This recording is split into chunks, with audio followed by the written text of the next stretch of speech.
अस्सलाम वालेकुम, खुशामदीद, सुबह खैर तमाम देखने वालों को। प्रोग्राम का नाम है गुड मॉर्निंग कराची और मेरा नाम मोहम्मद यासिर है। और जनाब, आज ईद का मौका है, लेकिन ये जो मौका है ये पिछले जो चंद मौक़े हमें मैसर आए उससे यकसर मुख्तलिफ है। सूरत हाल कुछ ऐसी है कि ईद एक गो के मजहबी त्यौहार है और जिसके लिए हुक्म बारी ताला ने सादिर फरमाया है कि इसको खुशी के साथ मनाया जाए। ताहम यहाँ पर सूरत हाल यकसर मुख्तलिफ है। मशरिक़ वुस्ता के बारे में यकीनन आप सुबह से लेकर शाम तक तमाम अपने जो भी आपके पास ज़राए हैं, चाहे वो मोबाइल फ़ोन हो, टेलीविज़न हो या दीगर जो भी ज़राए इस वक्त पूरी दुनिया में राइज हैं, उनके ज़रिए आपको यकीनन इस बारे में इल्म हो चला होगा कि जो फ़लस्तीन की सूरत हाल है वो बहुत ज़्यादा अबतर है। और इस किस्म के इंसानियत सोज़ मज़ालिम वहाँ पर ढाए गए हैं, और ख़ास तौर पे इस पूरे माह मुबारक में, माह अज़ीम में, कि जिसकी नज़ीर इंसानी तारीख़ में कम मिलती है। 30,000 से ज़्यादा लोगों को बड़ी बेदर्दी के साथ शहीद किया गया, और बड़े अफसोस के साथ कहना ये पड़ता है कि इसमें बड़ी तादाद औरतों और बच्चों की है। पूरी दुनिया, उसमें भी बिलखुसूस जो हमारे इस्लामी ममालिक हैं, इस वक्त सब बेबसी की तस्वीर बने हुए हैं। और कहने के लिए तो बहुत कुछ है, क्योंकि आज ईद का मौका है। बहुत सारे मामलात ऐसे हैं जो हमें भी बहैसियत मीडिया पर्सन निभाने हैं, वज़ादारियाँ भी निभानी हैं। अगर उस जुल्म की दास्तान को बयान करना शुरू करें तो ख्याल ये है कि आज का पूरा दिन, बल्कि कई ऐसे प्रोग्राम जो है वो बीत जाएंगे। तो गुजारिश तमाम देखने वालों से ये है कि गो कि ये ईद का मौका है, ज़रूर ईद मनाइए, लेकिन इस चीज़ का ख्याल रखिए कि आपके साथ साथ इस वक्त पूरी दुनिया में, और ख़ास तौर पे जो आपका ब्रादर मुल्क है फ़लस्तीन, और जहाँ जहाँ पे भी इस वक्त मुसलमान बेबसी की तस्वीर बने हुए हैं, उनके साथ यकजहती का इजहार करना ये वक्त की ज़रूरत है और ये इंसानियत का तकाज़ा है। मैं फिर एक बार ये दोहराता हूँ कि यकीनन ईद का मौका है, और मुख्तलिफ़ प्रोग्राम्स आप देख रहे हैं। आज बड़े खुसूसी प्रोग्राम तरतीब दिए गए हैं, जो कि करना हमारी एक ज़िम्मेदारी है। ताहम इस वक्त एक सफ़े मातम पूरी दुनिया में बिछी हुई है, और बिलखुसूस अगर पाकिस्तान की और शहर कराची की बात करें तो ये पूरा माह मुबारक जो रहा है, ना चाहते हुए ये लफ्ज़ मुझे इस्तेमाल करना पड़ेगा, ये खूनी रमज़ान मुबारक जो है वो रहा। जगह जगह सड़कों पे बेदर्दी से लोगों को शहीद किया गया, मोबाइल स्नैचिंग के नाम पर, मुख्तलिफ़ डकैतियों के नाम पर, राजनी के नाम पर, और ये सब कुछ इस वक्त होता रहा। इससे ज़्यादा बदतर सूरत हाल कई दिहाइयों से ये नहीं देखी गई है। ये शहर कराची में जो भी कुछ होता रहा है, और खुदा करे कि अब ये मामला थम जाए, लेकिन इसकी वजह से भी हम सोचने पर मजबूर हैं कि कैसे इस ईद को मनाया जाए, क्योंकि इस वक्त कबो-बेश तमाम ही छोटे बड़े इलाकों में, हर घर के अंदर एक इस वक्त मातम की सी इस वक्त कैफियत है। लेकिन ना चाहते हुए, जैसे मैंने कहा कि ये ज़िम्मेदारी आज पूरी करेंगे। मौजूद मेहमान ईद के मौके पर मधु कर रखें, सुबह का वक्त है, हल्के फुल्के अंदाज में कोशिश करेंगे गुफ्तगू करें, और ये जो रवायती प्रोग्राम है इससे थोड़ा सा हट कर हमारा प्रोग्राम होगा। पहले मौजूद मेहमानों को सुबह के वक्त, क्योंकि यहाँ पे आज हमने मधु कर रखा है, उनको खुशामदीद कहूँगा और ईद की मुबारकबाद भी दूँगा। मेहमानों में जो शख्सियात मौजूद हैं उनका तारुफ आपके साथ करवाता चलूँ। सबसे पहले हमारे मौजूद मेहमान मियाँ ज़ाहिद हुसैन साहब तशरीफ़ फरमा हैं, जो एक जानी पहचानी शख्सियत हैं बिज़नेस कम्युनिटी के अंदर, और हमारे प्रोग्राम्स में उनको आप अक्सर व बेशतर देखते हैं। मुख्तलिफ़ हवालों से गुफ्तगू करते हैं, ख़ास तौर पर मुल्की सियासी और मौशी सूरत हाल के हवाले से। मियाँ ज़ाहिद हुसैन साहब, उनको मैं सुबह के वक्त खुशामदीद कहता हूँ। मियाँ साहब, बहुत शुक्रिया, बड़ी नवाजिश आपकी सुबह के वक्त, और ईद की मुबारकबाद कबूल कीजिए। उनके हमरा तशरीफ़ फरमाए जनाब परवेज़ मद्रास वाला साहब, हमारे बड़े मोहतरम हैं, हमारे बड़े अज़ीज़ हैं। आपसे भी हमारी गुफ्तगू रहती है अमूमन जब मुल्की मौशी और सियासी सूरत हाल के हवाले से गुफ्तगू की जाती है। आज सुबह के वक्त उनको मधु का रखा है। ईद के इस पुरमसरत मौके पर उनको भी खुशामदीद कहता हूँ। बहुत शुक्रिया आपका, बड़ी नवाजिश परवेज़ भाई प्रोग्राम में हमें वक्त देने के लिए। उनके हमरा तशरीफ़ फरमा हैं सलवत अस्करी साहिबा, इससे पहले प्रोग्राम में एक दफ़ा तशरीफ़ ला चुकी हैं। आपकी सेहत के हवाले से जो मामलात हैं उनका बड़ी सरासिल गुफ्तगू उनके साथ रही है। आज ईद का क्योंकि मौका है तो ईद के हवाले से उनसे गुफ्तगू की जाएगी। आप एक माहिर हर्बलिस्ट भी हैं, न्यूट्रिशनिस्ट भी हैं, इसके अलावा एस्थेटिक्स के हवाले से बहुत काम करते हैं। हम तो ज़्यादा इन चीज़ों के बारे में इल्म नहीं रखते, लेकिन सलवत को जब भी यहाँ मधु करेंगे इन मामलों पर ज़रूर गुफ्तगू करेंगे। आज ईद के मौके पर उनको भी खुशामदीद। बहुत शुक्रिया आपका, बड़ी नवाजिश प्रोग्राम में वक्त देने के लिए। और उनके हमरा तशरीफ़ फरमाएँ तूबा हसन ख्वाजा साहिबा।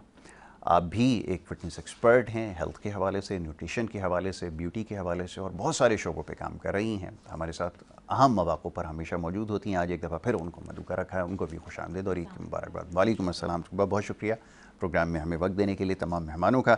मियाँ साहब से गुफ्तगू का आगाज़ करेंगे। मियाँ साहब, सबसे पहले तो ईद की मुबारकबाद कबूल कीजिए। और जैसे मैंने अर्ज़ किया कि मौका ऐसा है कि दिल बुझे हुए हैं और हालात कुछ ऐसे पैदा कर दिए गए या ऐसे जिनका हमें सामना है, उनको देखते हुए यकीनन ईद मनाना इस वक्त इतना आसान नहीं है। बाकी मामलात पे तो बाद में बात की जाएगी, लेकिन पहले चाहूँगा ज़रा इस अफसोसनाक लम्हे पर, मौके पर अगर कुछ कहना चाहें फ़लस्तीनी भाइयों के लिए तो ज़रूर कहिए। जी बिस्मिल्लाह। सबसे पहले तो आपको और आपके तमाम स्टाफ को और आपके नाजरीन को ईद की मुबारकबाद।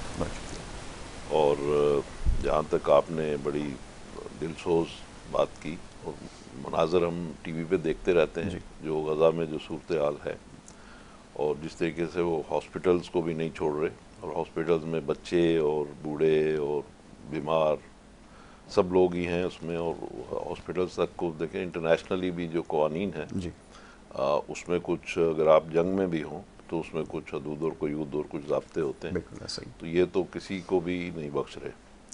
और फिर साथ ही साथ बिल्डिंग्स जो हम देखते हैं वहाँ पे जिस तरीके से बिल्डिंगों को खंडर बना दिया गया है, पूरी की पूरी आबादी को कारपेट बॉम्बिंग करके और तबाह कर दिया गया, फिर ज़मीनी हमले भी हैं उसके अलावा। तो आपने अभी ये कहा कि जी मुस्लिम उम्मा जो है या मुस्लिम ममालिक जो हैं वो बेबसी की तस्वीर बने हुए हैं। मैं समझता हूँ कि बेबसी की नहीं, बेहिसी की तस्वीर बने हुए हैं। बिल्कुल आपने वजह फरमाया। और पूरी उम्मा जो है हमारा हालांकि हुक्म है कि जी अगर हमारा पूरी उम्मत जो है एक जसद की तरह होती है, और उसमें अगर किसी एक जगह कोई तकलीफ़ हो तो पूरे जिस्म को तकलीफ़ पहुँचती है। लेकिन यहाँ पे हम ये देख रहे हैं कि जिस तरीके से मसाकार वहाँ पे किया जा रहा है और एक इंसानी अलमिया वहाँ पे जन्म ले चुका है, तो उसमें हमारी कोई भी कुछ नहीं हो रहा। हालांकि हम इकॉनमी पॉइंट ऑफ व्यू से चलें, हर्बी पॉइंट ऑफ व्यू से नहीं भी, तो इकॉनमी पॉइंट ऑफ व्यू से भी मुसलमान जो है एक बहुत बड़ी कुव्वत हैं। तो मुसलमानों को अपनी कुव्वत इस्तेमाल करनी चाहिए थी, अपनी वॉइस रेज़ करनी चाहिए थी, मगर ये एक सिर्फ रस्मी सी एक हम बयानात सुनते हैं और उसके अलावा हमेशा से कहते हैं कुछ भी नहीं है। बहरहाल अल्लाह ताला से यही दुआ है कि हमारे हुक्मरानों को, तमाम जो मुसलमान हैं वो अल्लाह ताला हिदायत दे और कुछ न कुछ इस मामले में उनको करना चाहिए, अमलन कुछ करने की ज़रूरत है। परवेज़ भाई, गुफ्तगू आपकी तरफ लेकर आऊँगा, और पहले तो चाहूँगा ज़रा इसी मौजू को थोड़ा सा आगे बढ़ाया जाए कि जितनी अफसोसनाक सूरत हाल है, जितना इसके ऊपर कहा जाए कम है। और जैसे अभी मियाँ साहब ने तस्करा किया कि ये जंग के अंदर भी कुछ हुदूद व क़यूद होते हैं, ताहम सबको नज़रअंदाज करते हुए जो कुछ हो रहा है, अब जिस कदर बेबस इस वक्त हम नज़र आ रहे हैं शायद पहले कभी नहीं थे। इसके ऊपर क्या और मज़ीद कहा जा सकता है, ये तो ज़रा फरमाइए। जो हालात हैं, सबसे पहले तो अपने नाज़रीन को ईद मुबारक। आपको मियां साहब ने बहुत ही अच्छी तस्वीर खींची है हालात पे, मगर ये जो है ना, ये इसका जो इज़राइल की तरफ से जो कर रहे हैं ना, ये नस्ल कशी की तरफ जा रहे हैं। देखें, ये औरतों और बच्चों को जिस तरीके से ये लोग नुकसान पहुंचा रहे हैं और उनको मार रहे हैं ना, ये एक नस्ल कशी की तरफ ये चाहते हैं कि आगे जो है ना ये नस्ल आगे बढ़े ना। और जिस तरीके से वो बिल्डिंग्स गिरा रहे हैं, कारपेट बम्बिंग कर रहे हैं, इसका मकसद ही यही है कि वो आगे जो है ना उसकी ग्रोथ हो ही ना। ठीक है ना। अब वो जो आप देखें ना कि खाना वहाँ पहुँचने नहीं दे रहे हैं, आप यूनाइटेड नेशन जो है उसकी भी जो वो है, उनकी भी जो इंस्ट्रक्शन है उसको भी फॉलो नहीं करते, सबको वायलेट। ठीक है ना, सबको वायलेट कर रहे हैं। अच्छा, अब बात दरअसल ये है कि वो मियाँ साहब की बात से ये है कि मुस्लिम जो कंट्रीज़ हैं उनको इकट्ठा हो के कुछ उनको कोई डिसाइड करना चाहिए कि भाई इकोनॉमिकली हम क्या कर सकते हैं, हम किस तरीके से उनको हेल्प कर सकते हैं, या इज़राइल को कम से कम ये तो मौका दें कि कम से कम वहाँ से एग्ज़िट करा दें उनको।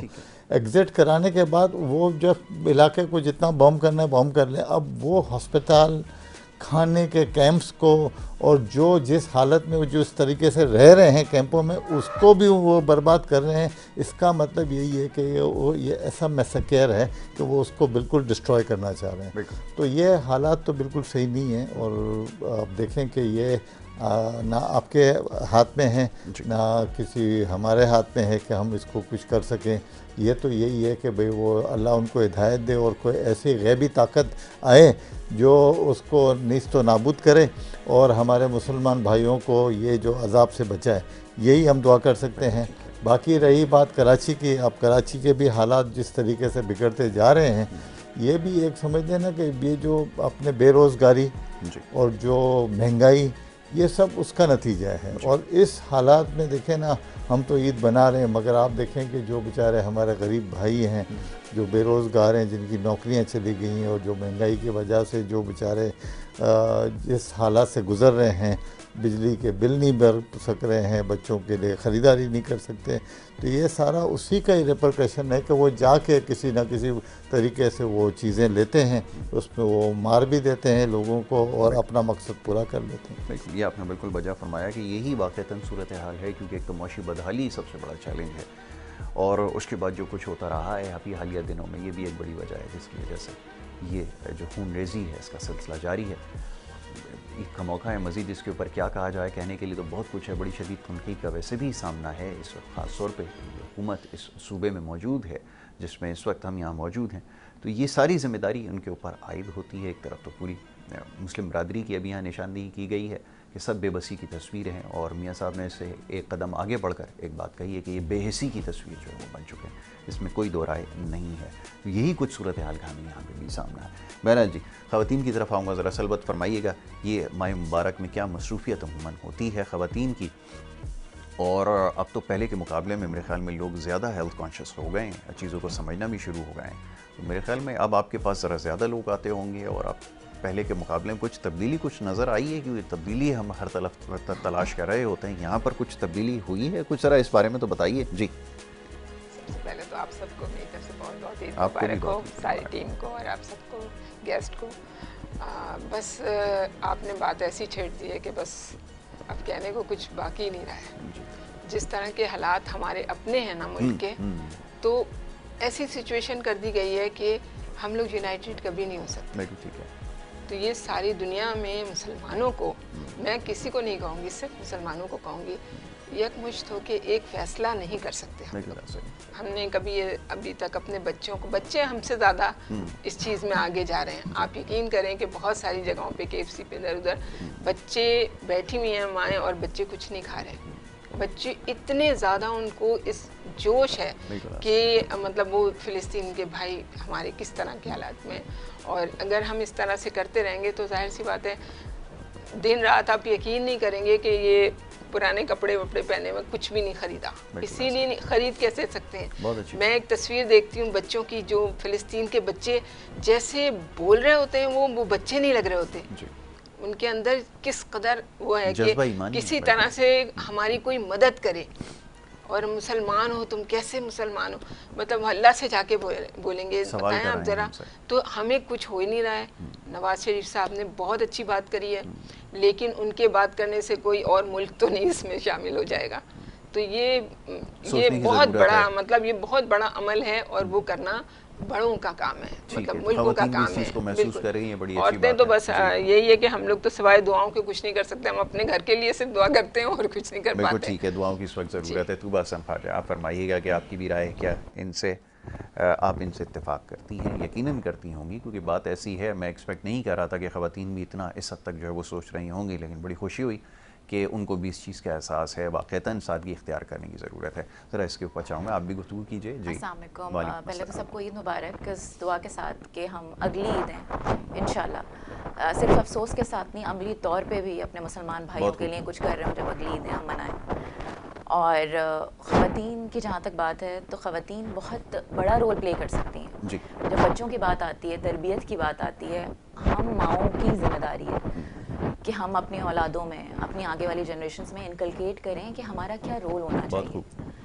अब इधर आप खड़े होकर देख सकते हैं, तबसरा कर सकते हैं, या फिर आप एक्चुअली कुछ कर सकते हैं। कोई बाइकॉट इज़ वन थिंग, जो कि छोटे बच्चे बड़ा अच्छा कंट्रीब्यूशन, बल्कि मेरे घर में मेरा बेटा, सबसे बड़ा बेटा, इज़ 13 years old, और वो हमें पेप्सी नहीं पीने देता। उसने ही इनिशियली, उसका इनिशिएटिव था कि हमने KFC जाना छोड़ दिया, बहुत सारी ऐसी फ्रेंचाइज जाना छोड़ दिया, अब ऐसी कोई ड्रिंक्स नहीं है, और अल्हम्दुलिल्लाह एक छोटा सा कंट्रीब्यूशन भी बड़ा कंट्रीब्यूशन, लेकिन इन बच्चों के ही इनिशिएटिव से, and they thanks to the social media कि उनका इतना एक्सपोजर है, इतनी अंडरस्टैंडिंग है, and he is continue every day वो फॉलो कर रहा होता है कि क्या हुआ, और बड़े सारी अपडेट्स सबको दे रहा होता है। इनके मेरे छोटे जो बच्चे हैं, 6 and 7 years old, they are updated कि वट एवर। अब जियो पॉलिटिक्स पर सब चीज़ों पर इतनी अच्छी अंडरस्टैंडिंग हो गई है बच्चों की, because of the exposure and because of the environment we are providing them, कि बेटा आपके सराउंडिंग में हो रहा है, and you have to grow up to the level कि आप कंट्रीब्यूट कर सकें in a positive way in the future इंशाल्लाह। बिल्कुल, ये बड़ी अच्छी बात है, और ये शऊर की बात है जो वालिदैन ने अपने बच्चों को दी है, और ज़ाहिर है कि ये तरबियत का असर है, और यही वक्त का तकाज़ा भी है। मैं गुज़िश्ता रोज़ भी एक जगह एक महफ़िल में इसी चीज़ का मैंने तज़किरा किया कि माँ बाप की कुल ज़िम्मेदारी है कि वो बच्चों को इन तमाम चीज़ों के बारे में आगाह करें। महज ये कि स्कूल में किस तरह मार्क्स लेने हैं, किस तरह करना है, अंग्रेज़ी पे कैसे अबूर हासिल करना है, या इस तरह के मामलात से निकल कर जो वाक़तन उनको सिखाने की चीज़ है, वो यही सारी चीज़ें हैं। उनको काम करने की आदत भी डालें, उनसे घर के काम भी लें, उनको इन चीज़ों के बारे में बताएं। उनकी एक सोशल रिस्पॉन्सिबिलिटी है, एक अखलाकी ज़िम्मेदारी है, ये भी सारी सिखाना आपकी ही ज़िम्मेदारी है। अगर वो सोशल मीडिया या किसी और के ज़रिए सीखेंगे तो फिर नतीजा ये निकलेगा जो कुछ अभी हमारी सोसाइटी में हुआ है, जो कि एक बहुत हमारे लिए एक बहुत बड़ा मुश्किल वक्त है कि हमारी जो नौजवान नस्ल को ख़ास तौर पे जिस तरह आलूदा किया गया है उनके जहनों को सोशल मीडिया के ज़रिए पॉलिटिकल तंजीमों ने, और ख़ास तौर पे एक तंजीम ने जिसका इस्तेमाल करके नौजवानों को गुमराह किया है, ये एक बहुत बड़ी ख़तरनाक सूरत हाल हमारे लिए बन चुकी है। तो खुदारा गुजारिश ये है कि अपने बच्चों के ऊपर नज़र भी रखें, और सोशल मीडिया पे ख़ास तौर पे आपने बहुत ज़्यादा चेक रखने की ज़रूरत है, वगरना फिर जो सूरत हाल है उसके ऊपर इससे पहले जैसे मैंने कहा जी जी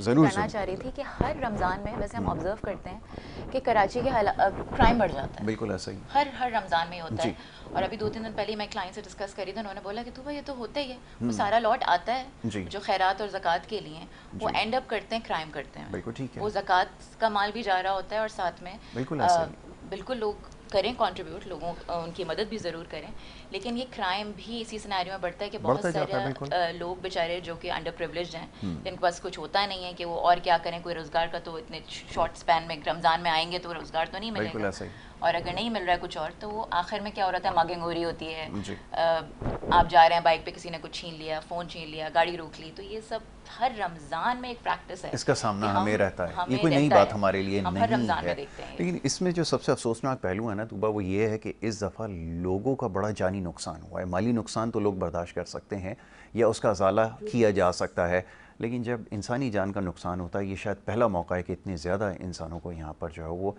40 या 50 से ज़्यादा लोग जो हैं सिर्फ एक हफ़्ते में जो है उनकी जानें गई हैं। बेरोज़गारी यकीनन एक वो है, इसके ऊपर भी बात करते हैं।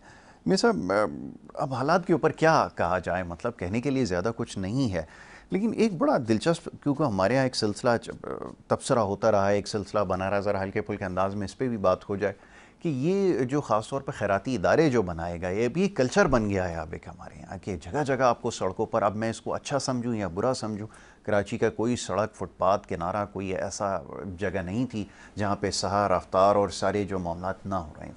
इसको कैसे देखा जाए, और क्या वाक़तन इसकी वजह से भी ये मामलात जो हैं वो किसी हद तक ख़राब हुए हैं या उसको ज़िम्मेदार समझा जाए? आपकी क्या इसके ऊपर आए? देखिए, बात यह है, अभी आपने थोड़ी देर पहले इंट्रो में कहा कि जो मुआशी हालात हैं मुल्क में, तो उसमें गुर्बत है और परेशानी है लोगों को अपने किचन के हवाले से, तो वो ज़ाहिर है कि वो फिर एक आम नज़रिया ये है कि शायद इस वजह से लोग क्राइम में आते हैं। जी। तो मेरा ये ख्याल है कि क्राइम में आना आसान नहीं है, क्योंकि देखें कोई किसी किस्म का क्राइम कमिट करने के लिए पहले तो आपको अपने अंदर कोई हौसला बिल्ड करना पड़ता है, फिर आपको उसके लिए कोई असला लेना पड़ता है, ठीक है, कोई पिस्टल विस्टल कहीं से आप जाके लेते हैं, फिर उसके बाद एक मरला होता है कि जब आप सड़क पे खड़े होके किसी को लूटते हैं जी, तो उसके लिए भी आपको कोई ट्रेंड आदमी, पुराना आदमी साथ चाहिए होता है, खुद आप अकेले नहीं कर सकते। तो ये ऐसा नहीं है, मैं समझता हूँ कि इसके लिए भी बाकायदा ट्रेनिंग होती है और बाकायदा इसका एक सिस्टम होता है, और ये जो सड़कों पे हम देखते हैं लोगों को जो लूट मार कर रहे होते हैं, ये इनफैक्ट ये मजदूर होते हैं, ये मजदूर वो मजदूर नहीं जो आम मजदूर होते हैं, ये बल्कि किसी को पीछे गैंग होता है और उस गैंग के आगे कारिंदे होते हैं। बिल्कुल ठीक है। और उनको पीछे से सपोर्ट होती है और उनके पीछे एक पूरा सपोर्ट सिस्टम होता है जी। तो अब इसकी बेखकनी जो है, मतलब ऐसा नहीं है कि ये एक अचानक अब ये रमज़ान हुआ तो ये चीज़ शुरू हो गई और ये इनका सीज़न होता है। बिल्कुल ठीक है। और ये एक पूरा बाकायदा क्राइम है। तो उसके लिए अब ये कोई रॉकेट साइंस तो है नहीं कि जी अब ये रमज़ान आना है तो ये खुद ब खुद होना शुरू हो जाएगा और बस ठीक है हम लोग बेबसी की तस्वीर बने रहेंगे और हमारे कीमती जानें इसी तरीके से ज़ाया होती रहेंगी। और फिर ये कि उसके साथ आप देखें, एक अगर किसी घर का कोई जवान फ़र्द या कोई एक फ़र्द जो है वो अगर अल्लाह को प्यारा होता है, इस किस्म की कोई स्ट्रीट क्राइम्स हैं, तो पूरे ख़ानदान की ज़िंदगी तबाह हो जाती है। उसके बच्चे होंगे, माँ बाप होंगे, उसकी बीवी होगी, पूरी फैमिली तबाह हो जाती है। और फिर उसके जो असरात होते हैं वो बड़े दूररस और बहुत देर पा होते हैं। तो ऐसा नहीं है कि ये चीज़ें जो हैं वो इस तरह से बिल्कुल अचानक होना शुरू हो जाती हैं। इसका बाकायदा प्लान होता है, इसके गैंग्स होते हैं और इसके लिए हमारी जो लॉ इन्फोर्समेंट एजेंसीज़ हैं उनको ज़ाहिर है कि इसके लिए पहले से इसका बंदोबस्त करना चाहिए कि ये जैसे मिसाल के तौर पे हमें पता होता है कि बरसात का मौसम आने वाला है, उसके लिए पहले से कोशिश करते हैं। ठीक है। तो इसी तरीके से इस चीज़ के लिए भी पहले से प्रिएम्प्टिव मेजर्स होने चाहिए। और जो कि मैं समझता हूँ कि बड़ी कोताही है कि हम ये करते हैं कि उसमें रिएक्टिव रिस्पांस होता है हमारा, कि अगर कोई वाक़या हो जाता है तो फिर हम कहते हैं कि जी हम किसी को कानून हाथ में लेने की इजाज़त नहीं देंगे, जबकि वो तो इजाज़त ले चुके होते हैं और वो कर चुके होते हैं और उसके बाद फिर ये आप रिएक्टिव रिस्पांस देते हैं।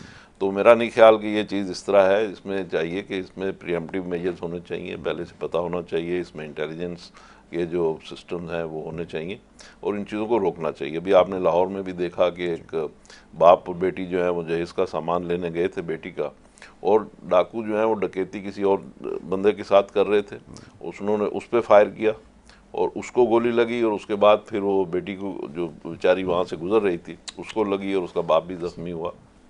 तो ये इस तरह के ट्रेजिडिक मामलात हैं। और कराची में भी हमने देखा कि इस तरीके से लोग, उनके बूढ़े बाप हमने देखा टीवी पे रोते हुए लोगों को।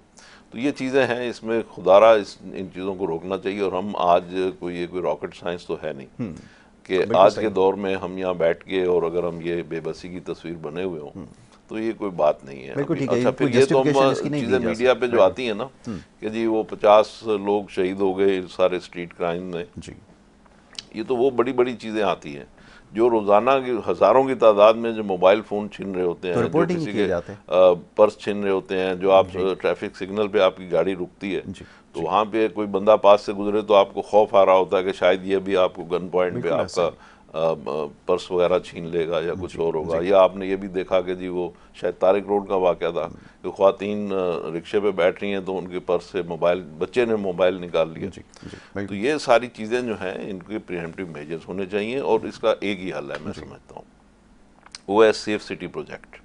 अगर आप इसको सेफ सिटी प्रोजेक्ट लगाएंगे और इस तरीके से यहाँ पे जगह जगह पे कैमरे होंगे और एक पूरा पीछे निज़ाम होगा, सेफ सिटी अथॉरिटी आप बनाएंगे तो ये चीज़ें आप, मेरा ख्याल है, फिर उनको कंट्रोल कर सकेंगे। और पूरी दुनिया में लोगों ने, मुआशरों ने इसी तरीके से इन चीज़ों को कंट्रोल किया। बिल्कुल ठीक है, ये आपने बिल्कुल दुरुस्त कहा कि ये बड़ा गिरा गुजरता है ये लफ्ज़ इस्तेमाल करना, महज़िब माशरा।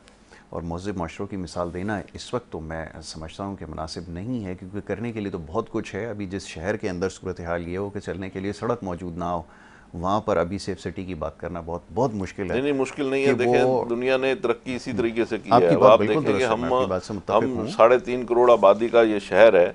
अब आप ये देख लें कि यहाँ पे सीवरेज नहीं है, यहाँ पे पानी नहीं है, यहाँ पे बिजली नहीं है, यहाँ पे स्ट्रीट लाइट्स नहीं है, यहाँ पे लॉ एंड ऑर्डर नहीं है। तो ये सारी चीज़ें जो हैं ये क्या है, ये मतलब क्या हम जंगल में रह रहे हैं? ये चीज़ें आखिर दुनिया ने प्रोवाइड की है ना, अपने जो मेगा सिटीज़ हैं, मेट्रोपॉलिटन सिटीज़ हैं, उनको दुनिया ने प्रोवाइड उनके इंडस्ट्रियल हब्स हैं या एपिसेंटर। तो हमारे अगर आप थोड़ा सा लाहौर में ही जाके देख लें तो कराची की निस्बत लाहौर इज़ मच बेटर।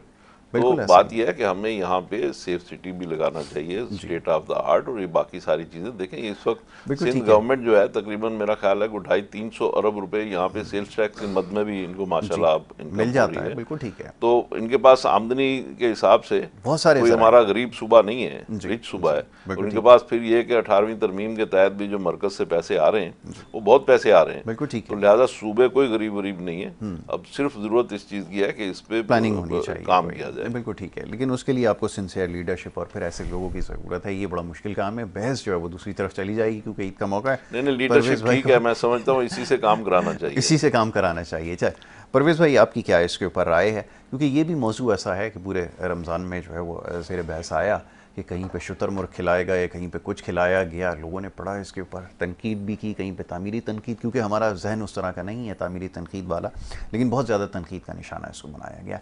क्या आपके ख्याल में ये मामला जो हैं इसकी वजह से भी बिगाड़ पैदा हो रहा है? यही सवाल आपकी खिदमत में रखूँगा, ज़रा फरमाइए आपकी क्या इस पर राय है। यासिर भाई, मैं आपके प्रोग्राम में बारहा ये कह चुका हूँ और आपको बता भी चुका हूँ कि ये जो हमारा दस्तरखान लगा के लोगों को खाना खिला रहे हैं ना जी, ये बिल्कुल सही मुनासिब नहीं है। ठीक है।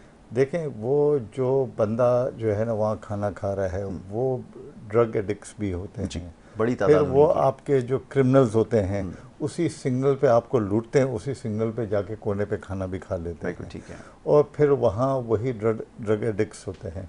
तो ये बिल्कुल मुनासिब नहीं है। मैंने आपको पहले भी एक सजेशन दी थी और मैंने जो हमारे ये इदारे हैं उनके जो बड़े हैं उनसे नाम नहीं लेता हूँ, मगर मैंने उनके बड़ों को जाके मैंने पर्सनली भी ये बताया था कि ये जो आप यहाँ दस्तरखान में खाना खिला रहे हो, शुतुरमुर्ग खिला रहे हो या मटन खिला रहे हो या ये दस्ती खिला रहे हो या फलाना खिला रहे हो, इससे क्या है कि वो जो बंदे जो खाना खा रहे हैं ना उनकी वो कैपेसिटी नहीं होती, वो ज़्यादा खा लेते हैं तो गैस्ट्रो की बीमारियाँ होती हैं और फिर हमारे अस्पताल पे भी लोड हो जाता है कि जिनकी वो हाजमा ख़राब होता है उनको भी आप इतना खिला दे रहे हो तो वो जाके जो है ना अस्पताल में लैंड करते हैं या फिर हार्ट अटैक हो जाता है और फिर आपका NICVD जो है ना बहुत तेज़ी से जो है ना तरक्की कर रहा हो नज़र आता है कि यार वहाँ हमने इतने पेशेंट को ट्रीट कर लिया।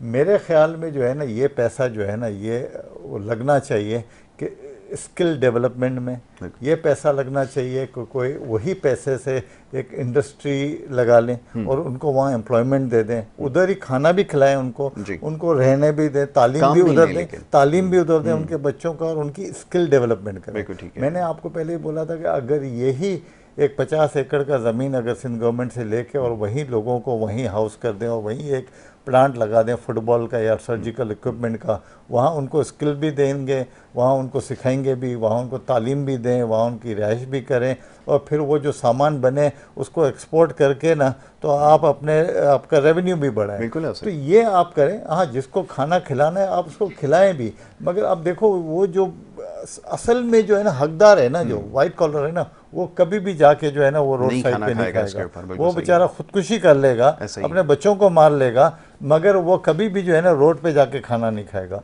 ये रोड पे जो खाने का जो सिलसिला चला है ना, एक के बाद दूसरा तीसरा चौथा, और सारे अब आप देखें कहीं बाहर से कोई आ रहा है तो यार गुर्बत जो है ना वो हम खुद एग्जिबिट कर रहे हैं। बिल्कुल सही, गुर्बत को हम खुद दिखा रहे हैं, वरना जो है ना जो देने वाला होता है ना वो कहता है, अल्लाह कहता है कि जो एक हाथ से दो तो दूसरे हाथ को पता नहीं होना चाहिए। और हम जो है ना ये चीज़ें दिखा के हम क्या हासिल करना चाह रहे हैं, हम लोगों को जो है ना ऐसा करना चाह रहे हैं कि वो काम नहीं करो आपको खाना मिल रहा है। Exactly, आपको रात को सुबह 24 घंटे, अब तो लंगर जो है ना पहले होता था कि सुबह शाम का खाना मिलता था, अब तो 24 घंटे का जो है ना लंगर लगा हुआ है। ओ भाई, ये जो है ना वहाँ दाता दरबार में सही है, वहाँ सही लगता है, और ये आपके जो है ना वहाँ जाके सही लगता है। ये रोडों पे जो है ना इंडस्ट्रियल एरिया में ये इस किस्म के हालात सही नहीं है। देखो मेरे आप अगर दफ्तर की बात कर रहे हैं तो मेरे दफ्तर में जितने भी लोग हैं मैं उनका खाने का मैं इंतजाम करता हूँ। जो भी इंडस्ट्रियल एरिया में, बेशतर इंडस्ट्रियल एरिया में वो खाने का इंतजाम अपने स्टाफ के लिए करते हैं।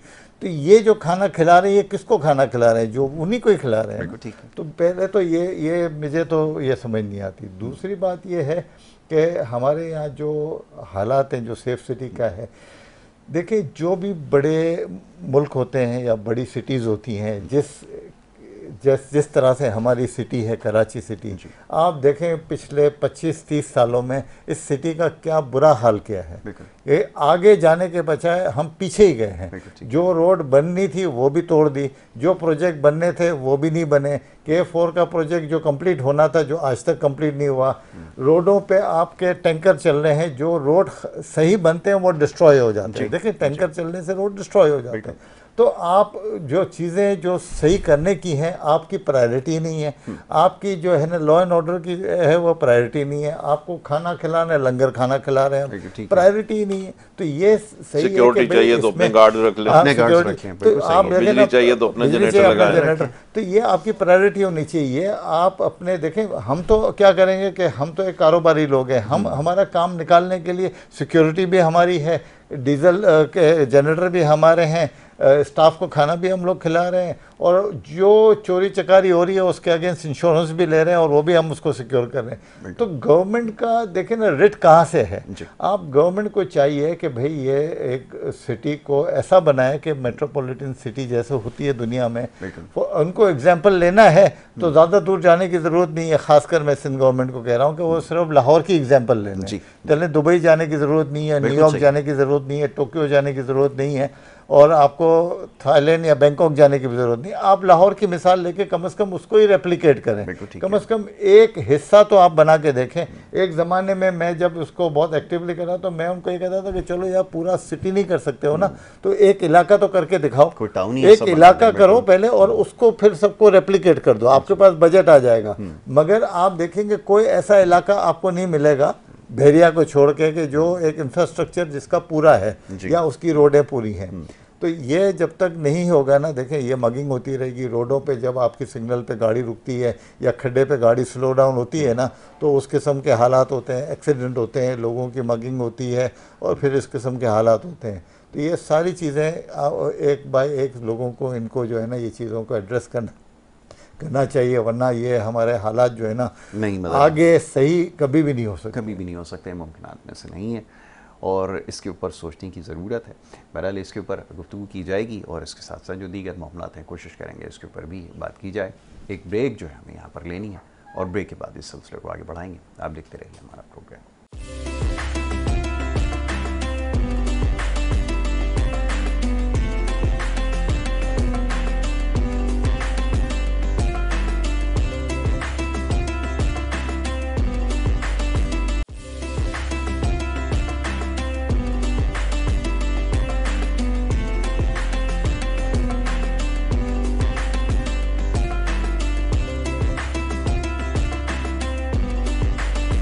प्रोग्राम में एक दफ़ा फिर आपको खुशामदीद कहेंगे और ब्रेक पे जाने से पहले गुफ्तगू जारी थी। ईद का मौका है और मुख्तलिफ़ हवालों से गुफ्तगू कर रहे थे, ख़ास तौर पे जो समाजी नौइयत के मामलात हैं। ईद के मौके पर अमूमन ईद के हवाले से गुफ्तगू की जाती है, लेकिन हमारी जो हालत ज़ाहिर है वो सबके सामने है और ख्याल ये है कि कोई भी शख्स ऐसा नहीं होगा जो इन हालात से मुतमईन होगा। सब अपने तरीके से इस हालात के ऊपर तबसरा कर रहे हैं और ये लम्हा फ़िक्रिया है कि आज ईद के मौके पर हम मौजूद हैं आपके सामने, लेकिन कहने के लिए कुछ हमारे पास नहीं है। सब दुआइयाँ देते हुए नज़र आ रहे हैं। इससे पहले भी बात हो रही थी, मौजूद मेहमान तशरीफ़ फरमा थे हमारे साथ जनाब मियाँ ज़ाहिद हुसैन साहब, परवेज़ मदरास वाला साहब, जो कि अब हमारे साथ मौजूद नहीं है क्योंकि ईद का मौका है, लोगों की मसरूफियात हैं। तो उसमें जो पैनल हमारा है उसमें थोड़ी सी तब्दीली वाक़ई हुई है। जनाब मिर्ज़ा सलमान बेग साहब यहाँ पर मेहमान की हैसियत से तशरीफ़ फरमाएँ ईद के मौके पर, उनको भी खुशामदीद और ईद की मुबारकबाद। बहुत शुक्रिया आपका सलमान साहब वक्त देने के लिए। और बाकी मानदा जो मेहमान हैं, सलबत अस्करी साहिबा पहले से मौजूद हैं, तूबा हसन ख्वाजा साहिबा, तो आप दोनों को एक दफ़ा फिर खुशामदीद कहूँगा। जनाब अब ज़रा बताइए, सलबत कुछ देर पहले बात हो रही थी ईद के मौके पर, वैसे तो दीगर और कुछ मामलात हैं जिसके ऊपर गुफ्तगू होनी चाहिए। चलें यही बता दें थोड़ा सा माहौल तब्दील करने के लिए कि ईद पे क्या मसरूफियात आपकी होती हैं अमूमन, और ख़ास तौर पर रमज़ान मुबारक में क्या मसरूफियात रही हैं, ज़रा फरमाइए। जी ज़रूर ये बताऊंगी मैं, लेकिन मैं सबसे ज़्यादा इस वक्त तारीफ़ करूंगी तुम्हारी स्पेशली इस प्रोग्राम की, क्योंकि मैंने देखा है कि हमेशा हम लोग चाहे कितनी ही बड़े मिसहैप हुए, क्या हुआ हमारे मुल्क में, लेकिन लोगों को मैंने देखा है कि एक ही अपना जो एक पेटेंट किस्म के जो मतलब वो अपने खाने, अपने कपड़े, फैशन, ये सब किए जाते हैं। तो एक वाहिद प्रोग्राम ये मैं आई हूँ ख़ास तौर पे इसलिए कि तुमने बहुत अच्छा ये किया, थोड़े चेंज हों, थोड़ी दूसरी तरफ भी जाएं और माहौल भी देखें। अपने माहौल को बर्बाद कर दिया हम लोगों ने। हम बिल्कुल अपने बच्चों को सिर्फ वो 2-4 चीज़ें सिखा रहे हैं, फॉलोअर्स बन गए हैं, लीडरशिप अपने बच्चों को ना सिखाएंगे ना सीखेंगे। तो मैं ये बताना चाह रही थी सबसे पहले कि अगर हम अपने बच्चों को ये जो जुल्म और बर्बरियत सिखाते हैं, ये सिखाते हैं हम लोग, चाहे आप कुछ भी कहें। बिल्कुल सही। मैं देखती हूँ कि एक बच्चा जा रहा है, वो कुत्ते को ऐसे मार रहा है जैसे पता नहीं क्या, और माँ कोई कुछ नहीं कह रही भाई, कहने के लिए कुछ नहीं है। ये चीजें जो है ना, ये बच्चों को शुरू से जीन में डाल दी बहुत जाती अच्छी हैं। बात की आपने, बहुत अच्छी बात है। और आपके 100% घर में बुरी बुरी अब्यूज लैंग्वेज इस कदर इस्तेमाल हो रही है, तो बच्चे तो पूरे ट्रेंड हो गए हैं। जी। और फिर उसके बाद बेरोजगारी, या आप लोगों ने बहुत अच्छी बात छेड़ी थी कि ये जो खाने खिलाए जा रहे हैं ज़रूर खिलाए जाएं। मैं कहती हूँ बिल्कुल खिलाए जाएं। जब आप इतने मुंजिम हैं इन सब चीज़ों के लिए, तो फिर आपको ये नहीं पता कि हमारे इर्द गिर्द सिक्योरिटी की भी बहुत ज़रूरत है। तो जितने बेरोज़गार हैं उनको लेके आप सिक्योरिटी में उनको करवाएं कि भाई चलो एक एक सोसाइटी में एक एक ये सारे जितने भी लड़के हैं। यकीन कीजिए कि ये काम करने के इनका ना मूड है, ना इनका मिजाज है, ना ये काम करना चाहते हैं। मैं अपनी मिसाल देता हूँ कि एक शख्स को मैंने देखा सड़क किनारे खड़े हुए, और वो अच्छा खासा कोई आदमी था, तो वो कहने लगा जी मेरी मदद करें। मैंने कहा ठीक है मदद कर देता हूँ, मेरे पास ड्राइवर मेरा नहीं है, छुट्टी पे चला गया, आप एक काम करें मेरे घर पर ड्राइवर की हैसियत से काम करें। मैंने कहा कल आप अपना ड्राइवर लाइसेंस लेकर आ जाइएगा और अपना NIC लेकर आइएगा। मैं उसका मियाँ साहब आज तक उसका इंतज़ार कर रहा हूँ, ये काम करने के लिए तैयार नहीं है। वो भी मैं आपको बताऊँ क्यों, वजह क्या है। हम लोगों ने उनको ऐसा बना दिया है। जी। अब अगर हम उन्हें नहीं इस तरह करेंगे, मैंने भी घर में मासियाँ रखी हैं, बहुत सारे काम वाले रखे हैं, लेकिन उनको किस लिए रखा है कि उनकी छोटी छोटी 12-12 साल की लड़कियां हैं। तो मैं कहती हूँ इनको लेके तुम आती हो जी। तो मैंने एक बोर्ड लगा दिया है, थोड़ी सी कुर्सियाँ डाल दी हैं, थोड़ा सा एक मॉन्टेसरी टाइप बना दिया है, तो अपनी छोटी बच्चियों को लेकर आओ और पढ़ाओ, और इधर काम करो, उधर उनसे काम ले रही हूँ और उनके साथ काम कर रही हूँ, उनको आधी तनख्वाह पूरी दे रही हूँ। तो ये मेरी एक अपनी अंदर से है कि इनकी हेल्प हो जाए, इनकी सिक्योर हो जाए, बच्चियाँ यहाँ बैठी रहें, माँ काम करे। तो ये चीज़ हमें आती है। तो आप लोग माशाल्लाह, मैं भी एक सोशल वर्कर हूँ, तो मेरे अंदर मुझे कोई भी कहीं से भी कोई गवर्नमेंट मुझे पैसे वैसे कहीं से नहीं मिलते, लेकिन हमने अपने सर्कल में ये सब कुछ किया हुआ। लेकिन माशाल्लाह इतने बड़े बड़े हमारे NGOs हैं, मैं यकीन करें दुआ करती हूँ कि अल्लाह इन्हें और दे, लेकिन इनके जो तरीक़ेकार हैं वो सिस्टम क्यों नहीं आता कुछ करना किसी को, बहुत अच्छी ये समझ में नहीं आता। आप एक मोहल्ले के लड़कों को ले लें जो बिल्कुल बेरोजगार हो गए हैं, पढ़े लिखे हैं, आप उन्हें लगाएं उन्हें, और अपने साथ ही इन सब मोहल्ले की सिक्योरिटी के लिए लगा दें, उनको पैसे दें, उसके बाद उनके नाम एक प्लॉट कर दें, अच्छा काम करेंगे तो बच्चे तो सब काम करेंगे ना। ये मैं चाहती हूँ, ये सिस्टम तो सबको पता है, लेकिन हम लोग करना नहीं चाहते। हम लोगों ने अपने अपने लिमिट बनाई हुई है कि ये बच्चा पढ़ ले, इसके प्रोफेशन अच्छा मिल जाए, प्रोफेशनली काम करे और हम आराम से बैठे, और दूसरा वाले जो है ना उसको हम कंपटीशन में लग जाएं। बहुत अच्छी तो हम लोग जब ऐसी बातें करेंगे तो हमारे यहाँ क्या होगा। मैं हेल्थ पे काम करती हूँ, एजुकेशन पे काम करती हूँ, लेकिन मेरे पर तो शायद लोग हंसते होंगे कि इन्होंने तो अभी तक कुछ अट्रैक्शन तो दी नहीं है, कुछ मैंने खोला तो है नहीं कुछ अपना, चाहे कुछ हो, तो मुझे कोई इंटरेस्ट नहीं लेता। और मैं कहती हूँ जरूरत नहीं है इन सारी मुझे तो इस चीज़ की ज़रूरत ही नहीं है। आपको जो गिराए उसके सामने आप बिल्कुल गिर जाओ, ठीक है। इज्जत जिल्लत सब अल्लाह से मिलती है। तो ये जो चीज़ें हम लोगों ने कर ली है ना, मैं आपके इस प्रोग्राम से मैं कहना चाहूँगी बहुत अच्छे हैं ये JDC वाले हैं, सैलानी हैं, छिपा हैं, ये लोग जो है ना, अगर ये हमारे मुल्क के लड़कों को आप सिक्योरिटी मॉल में देखते हैं आप कैसे लड़के पढ़े लिखे और वो किस तरह खड़े होते हैं, 12-12 घंटे की जॉब कर रहे होते हैं। मैंने उनसे पूछा आपकी कितनी सैलरी, कहने की 25,000। कहाँ से आते हैं? औरंगी से आती हैं लड़कियाँ, लड़के किडनी की बीमारियां लेके जाते हैं, 3 महीने में ख़त्म हो छोड़ देते हैं। तो आप बताएं, ये इनको नोट करें, इनको देखें। मैं इन लोगों के पास जाती हूँ तो ये बताओ, मैं तो कुछ भी नहीं हूँ, ज़ीरो उन लोगों के सामने, लेकिन ये लोग करते नहीं हैं। और मैं अब आपको थोड़ा सा बता दूँ, आप चलो हमारी भी ईद है, ज़ाहिर है हम लोगों को भी अपना थोड़ा करना चाहिए। तो मैं ये कहना चाहूँगी कि लड़कियाँ, औरतें, मर्द सब जोड़ों के दर्द में मुब्तला हो गए। लड़के आदमी बाइक चला चला के मर्द हज़रात, और औरतें जो हैं वो बेचारियां घर में बैठ के वो बिल्कुल जोड़ों का दर्द सबसे ज़्यादा पाया जाता है। मैंने खुद देखा है, एक दुकान पे 6-6 जोड़े खरीदे हैं, लेकिन वो दर्द खत्म नहीं हुआ, फिर मजीद 2 जोड़े उसके बाद खरीदे, तब जाके ये इंटरेस्ट पे जोड़ों का दर्द, ये चीज़ आप सही कह रहे हैं। बताएं, आपको एक बात बताऊं कि ये टमाटर, बहुत इजी बात बता रही हूँ, टमाटर और हल्दी ले लें आप, ठीक है, उसमें थोड़ी सी अदरक डालें और इसको पीस लें। 2 इंच से ज़्यादा बड़े टमाटर ना हो, छोटे छोटे टमाटर हों, ताकि बीज उसका किडनी के लिए नुकसान ना करे। तो आपको वो करके आप उसे पीस के रख लें, यकीन करें वो आप खाएं। जैसे ये जो आप खाते हैं ना, केचप वगैरह खाते हैं बाहर की चीज़ें, ये छोड़ के आप वो खाएं आप लोगों के जोड़ों का दर्द बिल्कुल खत्म हो जाएगा इंशाल्लाह। ये बहुत अच्छी चीज़ है। और उसके साथ गर्म पानी पी लें, हॉट वाटर।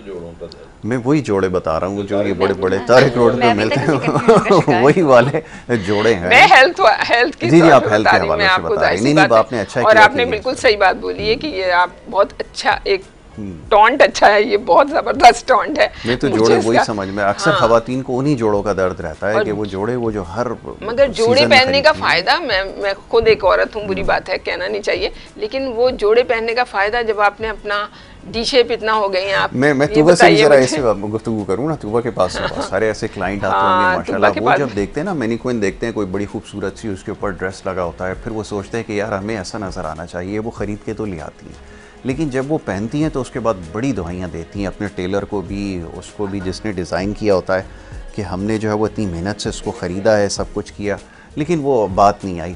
अब बताइए आप इस सिलसिले में क्या कर सकती हैं? ये बड़ी मोटिवेशनल फोर्स होती है और मैं ख़वातीन को बोलती भी हूँ कि अपने साइज से ना एक साइज लेस लीजिए, वाह जी वाह, ताकि आपके लिए टारगेट सेट हो जाएगी, I have to fit into it. मैंने वैसे दर्जियों के पास देखा कई घंटे खवातीन खड़ी रहती हैं को सिर्फ 1 इंच के ऊपर झगड़ा हो रहा होता है कि 1 इंच ज़्यादा जो है ना वो सारे काम की नौयत है ऐसी। बड़ी कीन ऑब्जर्वेशन है खवातीन के ऊपर।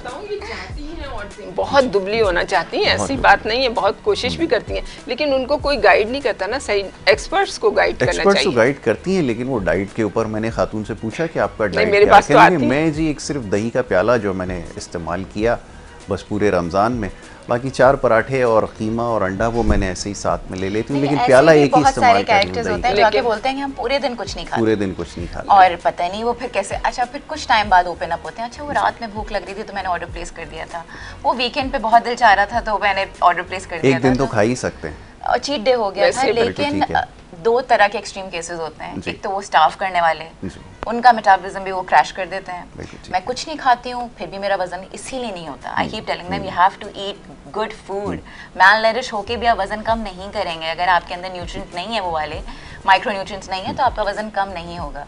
एक वो एक्सट्रीम होती है, तो उनको भी ख्याल रखना चाहिए कि भाई आपका प्रॉपर मील होना चाहिए दिन में। ऐसा नहीं है कि आप स्टाफ करेंगे तो आप वजन कम कर लेंगे, करेंगे भी तो बहुत छोटे स्पैन के लिए होगा, और उसके साथ आप बहुत सारी प्रॉब्लम्स भी अपने साथ पैदा मेरे पास इस वक्त स्ट्रेस के ज़्यादा केसेस हैं जो रमज़ान में वेट कम करने की कोशिश कर रहे थे, अब उनका वेट पहले से माशाल्लाह बहुत ज़्यादा है। अब क्या करें कि रमज़ान में तो हमने डाइट के लिए जो है वो रोज़े रखे कि हम थोड़ा सा वज़न भी कम कर लें, लेकिन माशाल्लाह 5-5 किलो वज़न जो है वो बढ़ गए। तो ये कैसी डाइटिंग हुई है, ये कैसे रोज़े रखे? रमज़ान 3 वक्त का खाने की कोशिश करते हैं। वैसे रमज़ान में ना रमज़ान में अल्लाह ताला ने हमें ये दिखाया है, ये इंडिकेशन है कि सहरी और अफ्तारी वक्त 2 वक्त हैं खाने के, बस सिर्फ पूरे दिन में आप 2 वक्त की रोटी कहते हैं ना। अच्छा, 2 वक्त की और भी बड़ा इंटरेस्टिंग एक पॉइंट है, अब देखिए वक्त हमारे पास कम है, ज़्यादा लंबी जो है वो बात हो जाएगी। वैसे मैंने देखा है लोग सरतोड़ कोशिश करते हैं सहरी के वक्त कुछ ऐसा खा लें कि सारा दिन ना भूख लगे ना प्यास लगे।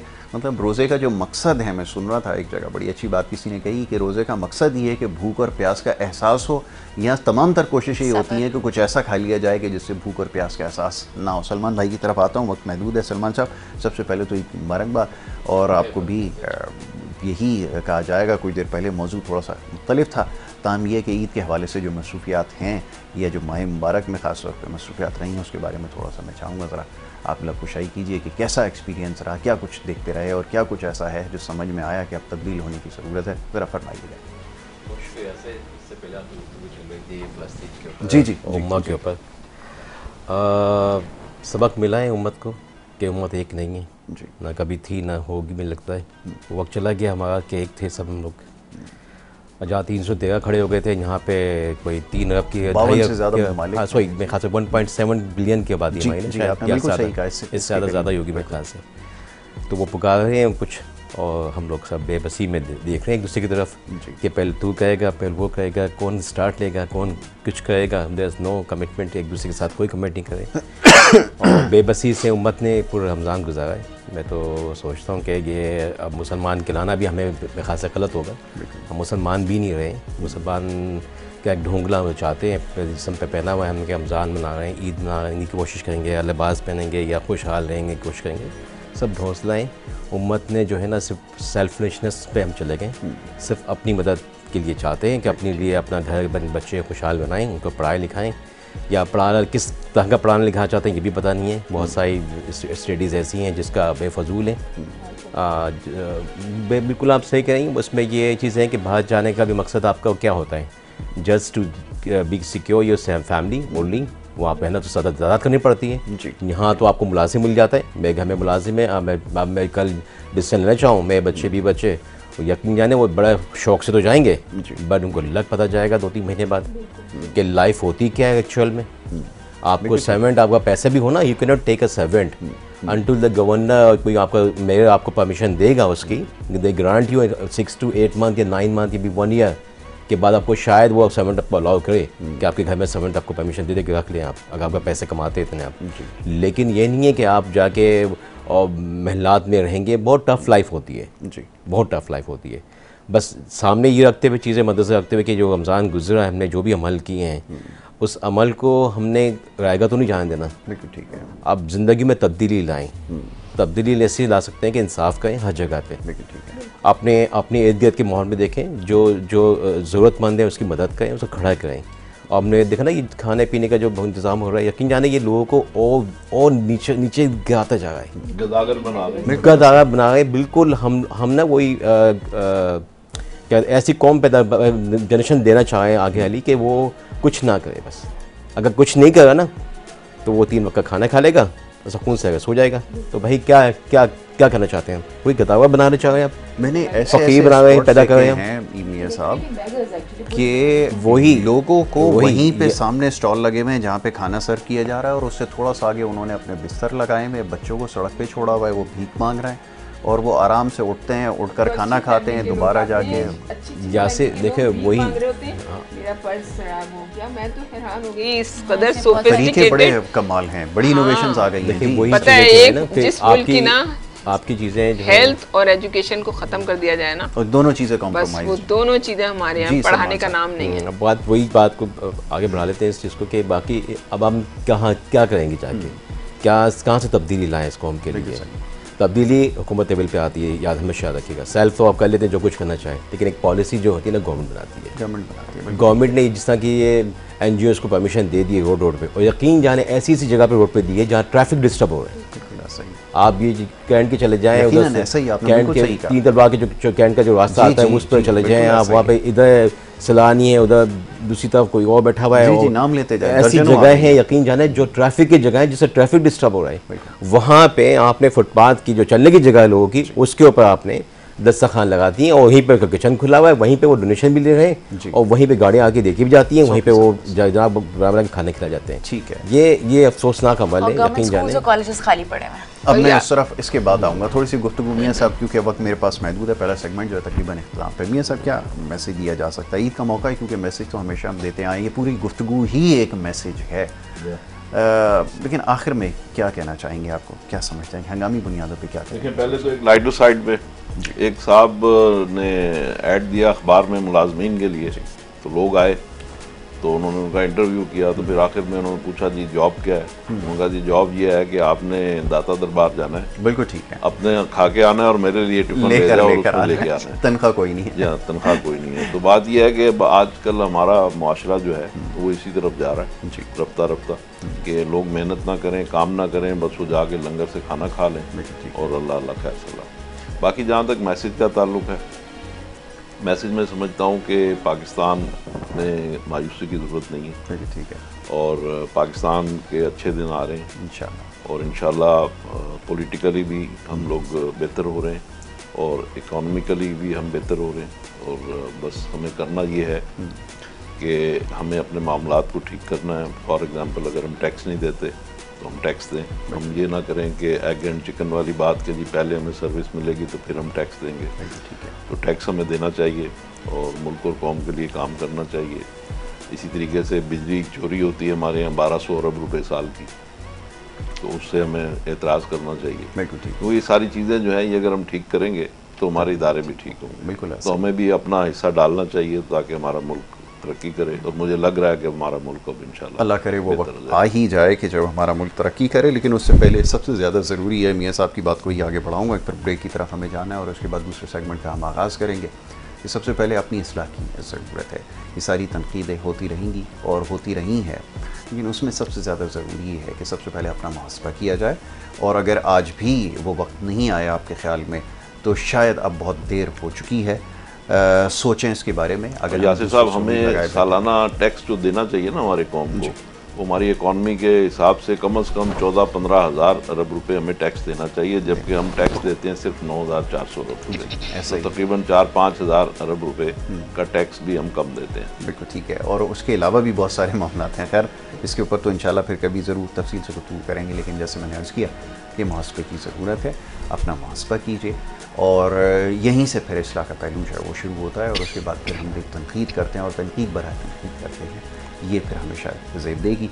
ब्रेक की तरफ जाना हूँ, ब्रेक के बाद जो है वो दूसरे सेगमेंट की तरफ चलेंगे। आप देखते रहिए हमारा प्रोग्राम।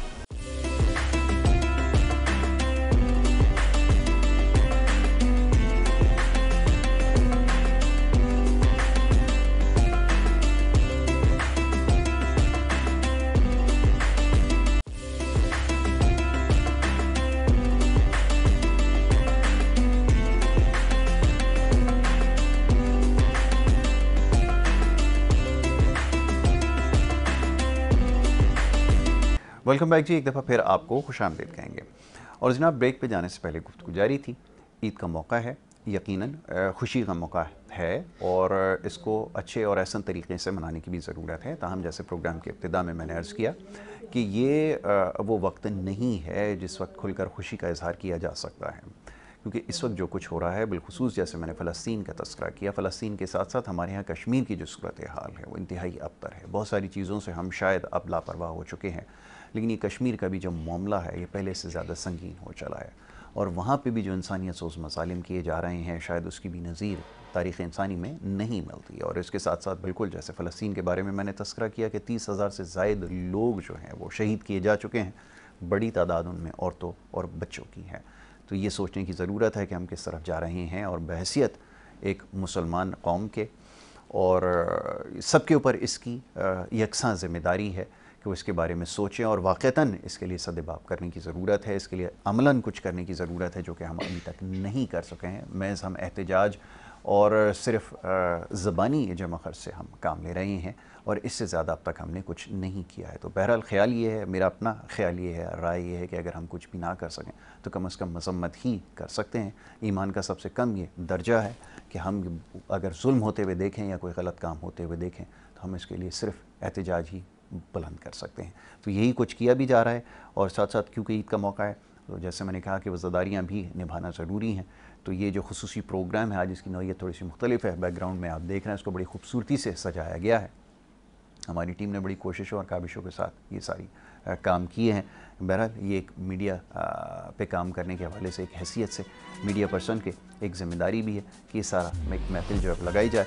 और कुछ देर पहले भी यही बात हो रही है, गो कि दिल तो नहीं है, ना अल्फाज साथ दे रहे हैं, ना दिल ऐसा है बोझल है, क्योंकि जो कुछ अब हमने देखा है, और जैसे मैंने कहा कि शहर कराची के अंदर ही जो कुछ हुआ है, वैसे तो पूरे मुल्क ही अमन अमान की सूरत हाल बहुत ज़्यादा अबतर है, लेकिन उसमें भी जो शहर कराची के अंदर हुआ है, सैकड़ों लोगों को जो है वो मार दिया गया, मोबाइल स्नैचिंग के नाम पर, डकैती के नाम पर, और न जाने किस किस नाम पर। तो ये भी हम जो है वो इसके ऊपर खुशी नहीं मना सकते, और इसके ऊपर भी सदा एहतजाज बुलंद करेंगे, और ईद के बाद भी इसके ऊपर भरपूर एहतजाज जो है वो किया जाएगा। ये पैगाम बड़ा साफ आपके लिए है, ये तमाम अथॉरिटीज़ के लिए, कि ईद के बाद इससे ज़्यादा जो है वो पुरज़ोर एहतजाज भी होगा, और इसके ऊपर खुसूसी प्रोग्राम्स भी नशर किए जाएंगे, बिलखुसूस जो कुछ कराची शहर में होता रहा है माह मुबारक में।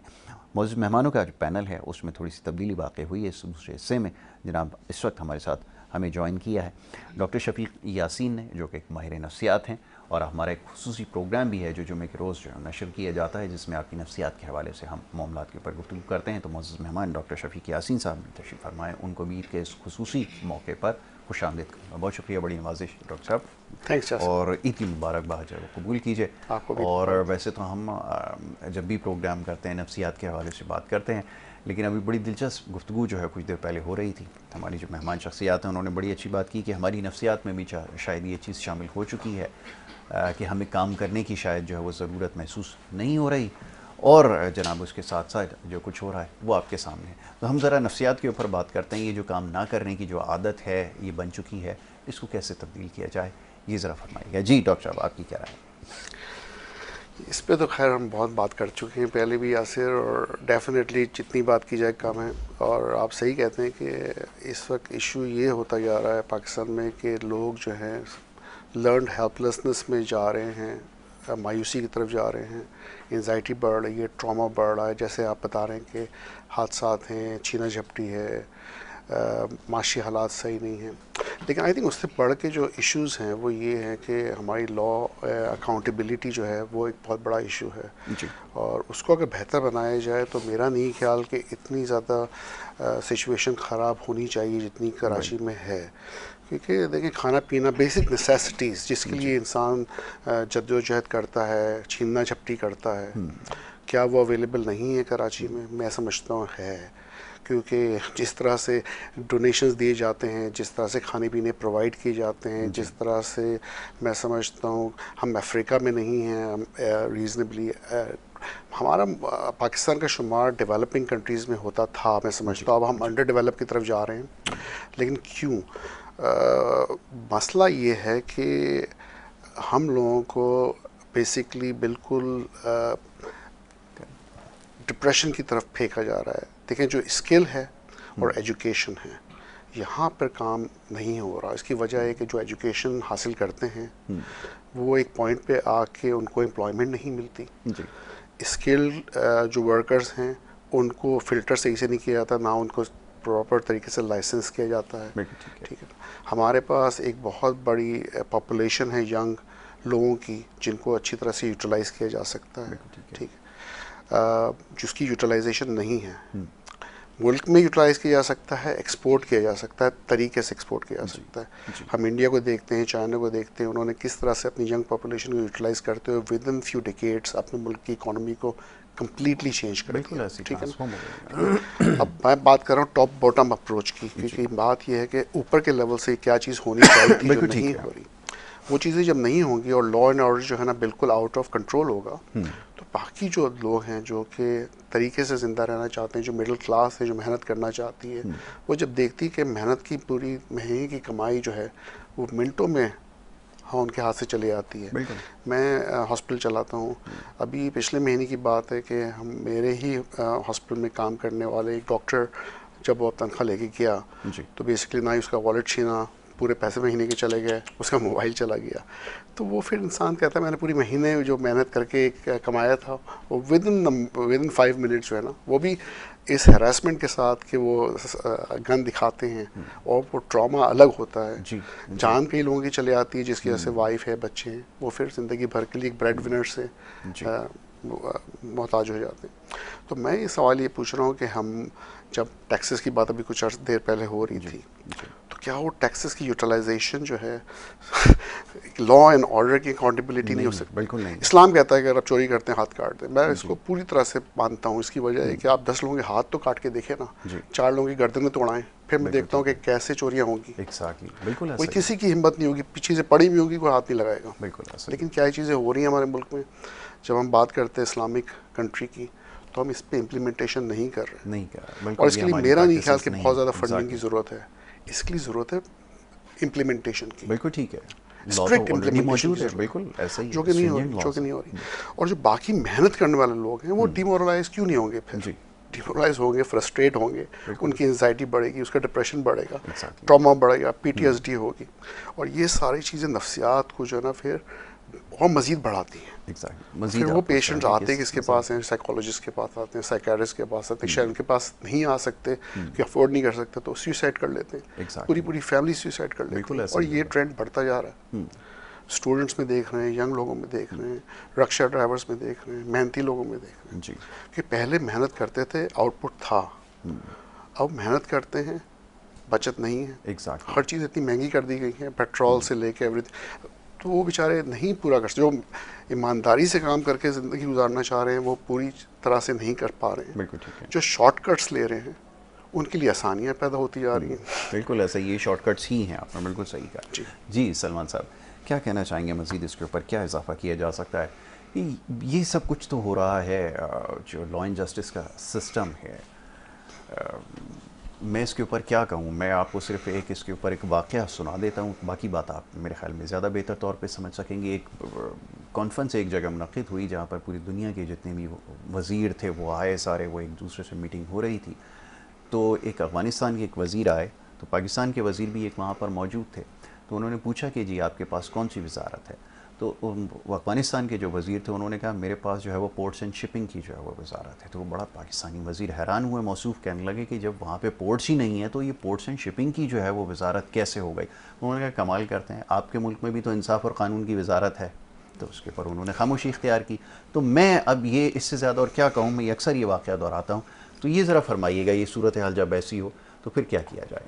बहुत शुक्रिया। ऐसा मुझे तो ऐसा वक्त दिख रहा है कि लोग इंसाफ ना अपने हाथ में ले लेंगे अब इस मुल्क के अंदर। वो ले रहे हैं, लोग फैसले ले कर रहे लेंगे। हैं। अब ये वो तो एक वो ना इंसान नहीं दिखता था, अब ये कि जुडिशरी इंसान से हमारी चली गई है जिस जगह पे, तो वो तो इंसाफ कर ही नहीं सकती जी। और क्राइम रेशो बढ़ रहा है।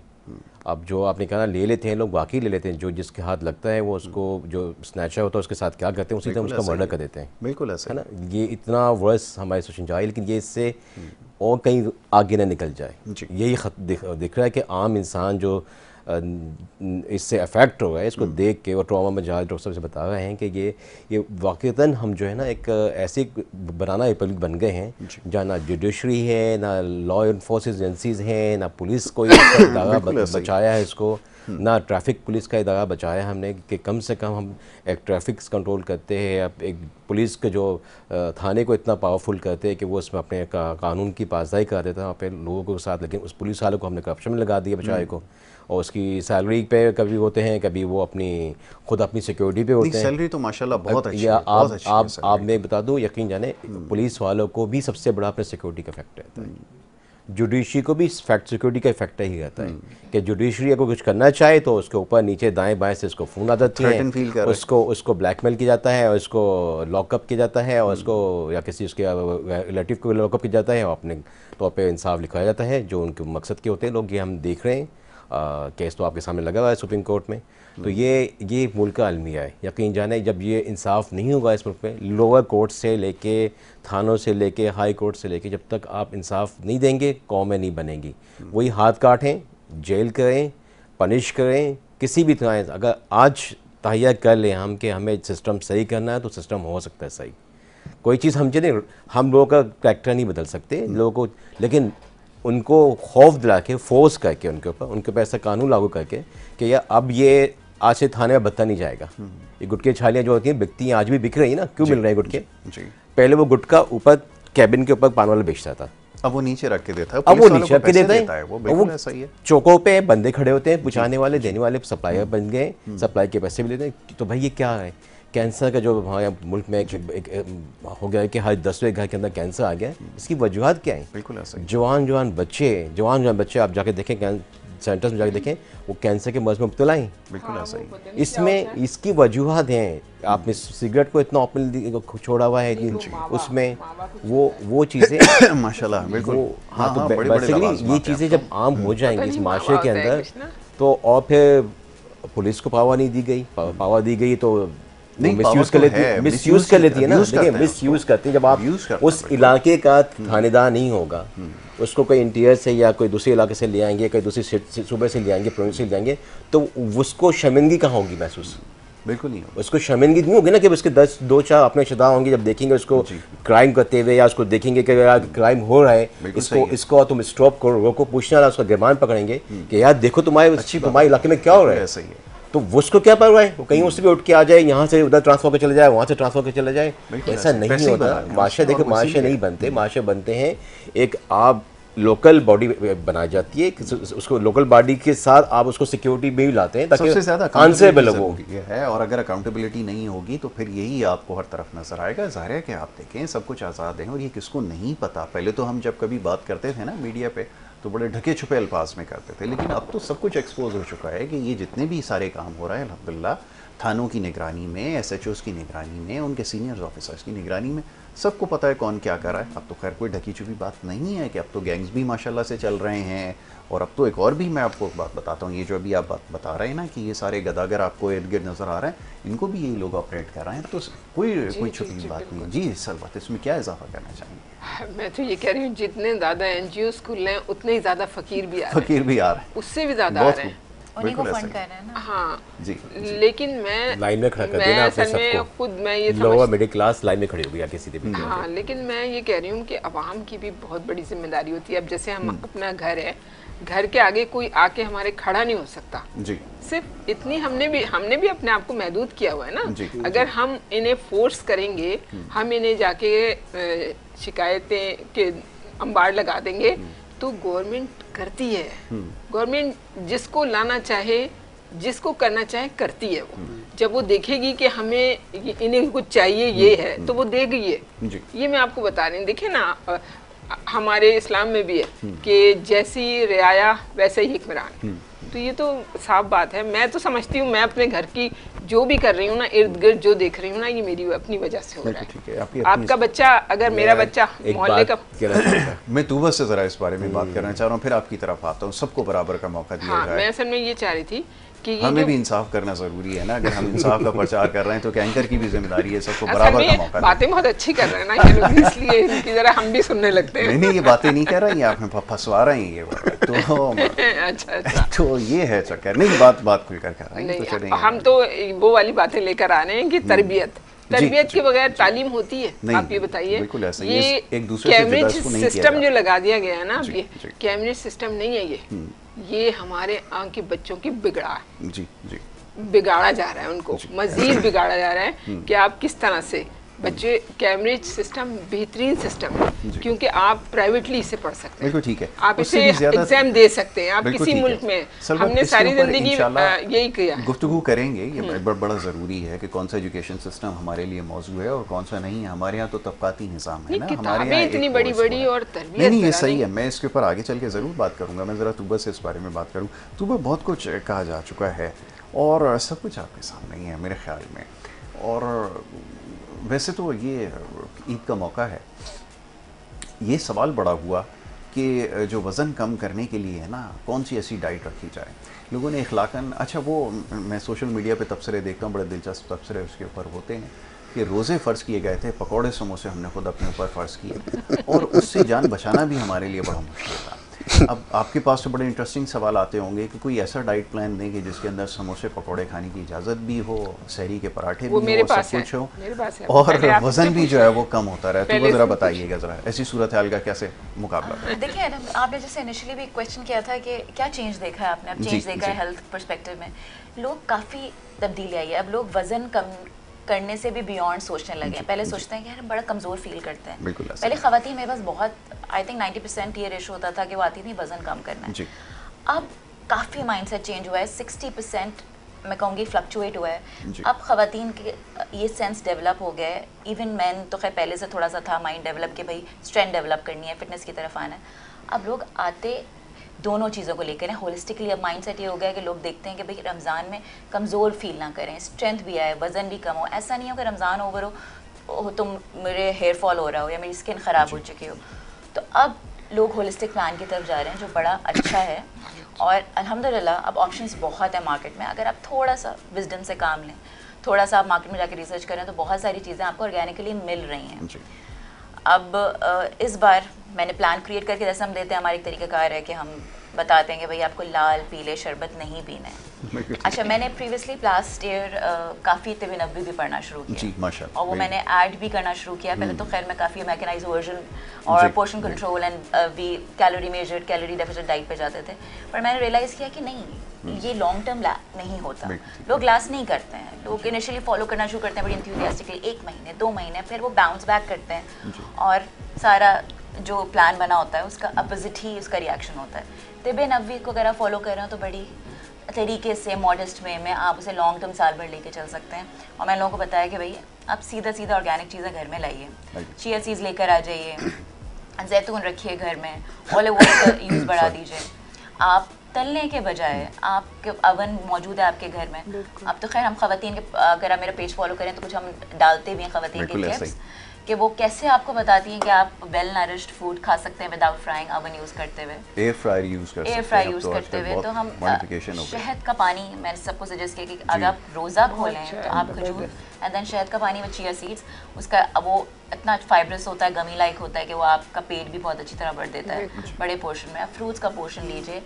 बेसन बड़ी अच्छी ब्लेसिंग है, लेकिन उसको हम तल लेते हैं और उसको हम उसके सारे फ़ायदे को नुकसान में कन्वर्ट कर देते हैं। उसको आप खाएं, टोस्टर्स आपके घर में होते हैं, आप उसमें रख के कर सकते हैं, बना सकते हैं, अवन में बेक किया जा सकता है उसकी बेस्ड चीज़ें।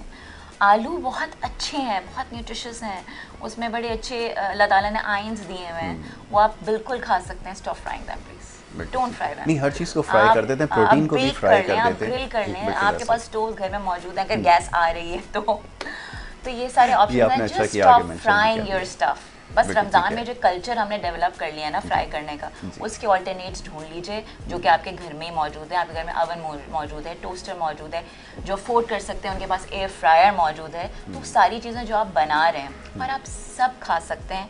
बस मैदे को आप होल व्हीट से उसका ऑल्टरनेट यूज़ कर लीजिए, उसके साथ उस ऑप्शन से आप पलट दीजिए। बिल्कुल ठीक है। मैदे का इस्तेमाल आप कम से कम कर दीजिए, फ्राइंग का इस्तेमाल आप कम से कम कर दीजिए। Oils, organic oil, coconut oil, mustard oil, देसी घी को ज़्यादा पकाइए नहीं, ऊपर से आप डाल सकते हैं। और इसके अलावा आप ऑलिव ऑयल यूज़ कर सकते हैं। ये तीनों ऑयल आप आराम से यूज़ कीजिए। सारे अच्छे ऑल्टरनेटिव्स आपके पास मार्केट में। अब आपके पास ऑप्शंस बहुत ज़्यादा हैं पहले के मुकाबले में। पहले आपके पास ऑप्शंस जो है वो कम हुआ करते थे और आज आपके पास ऑप्शंस ज़्यादा हैं।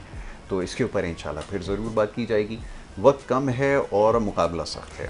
और जनाब खालिद शाह साहब यहाँ पे तशरीफ़ फरमाएँ। हमारे बड़े अच्छे म्यूज़िशियन हैं, हमारे साथ पिछले कई प्रोग्राम्स में खुसूसी मौक़ों पर, चाहे 14 अगस्त का मौका हो, 23 सितंबर हो या फिर और दीगर जो हैं वो मौक़े हैं, उसके ऊपर हमारे साथ जो मौजूद रहते हैं।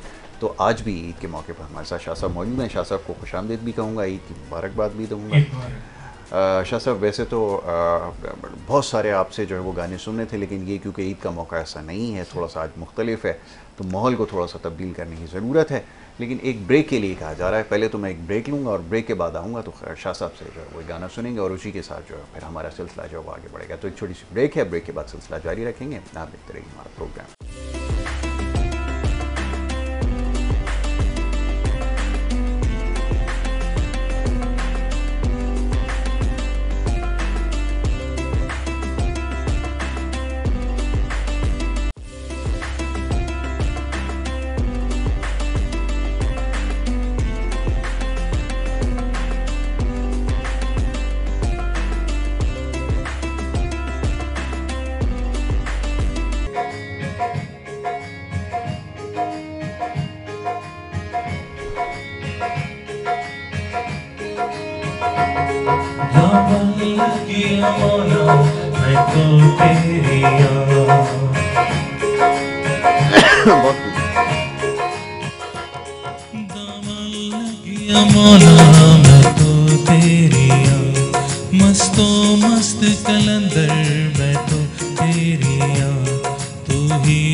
मैं तो तेरी दामन लगिया मौला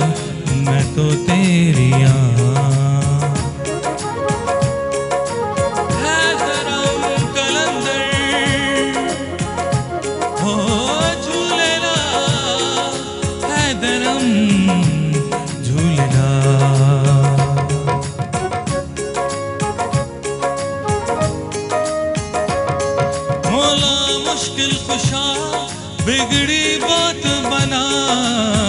हो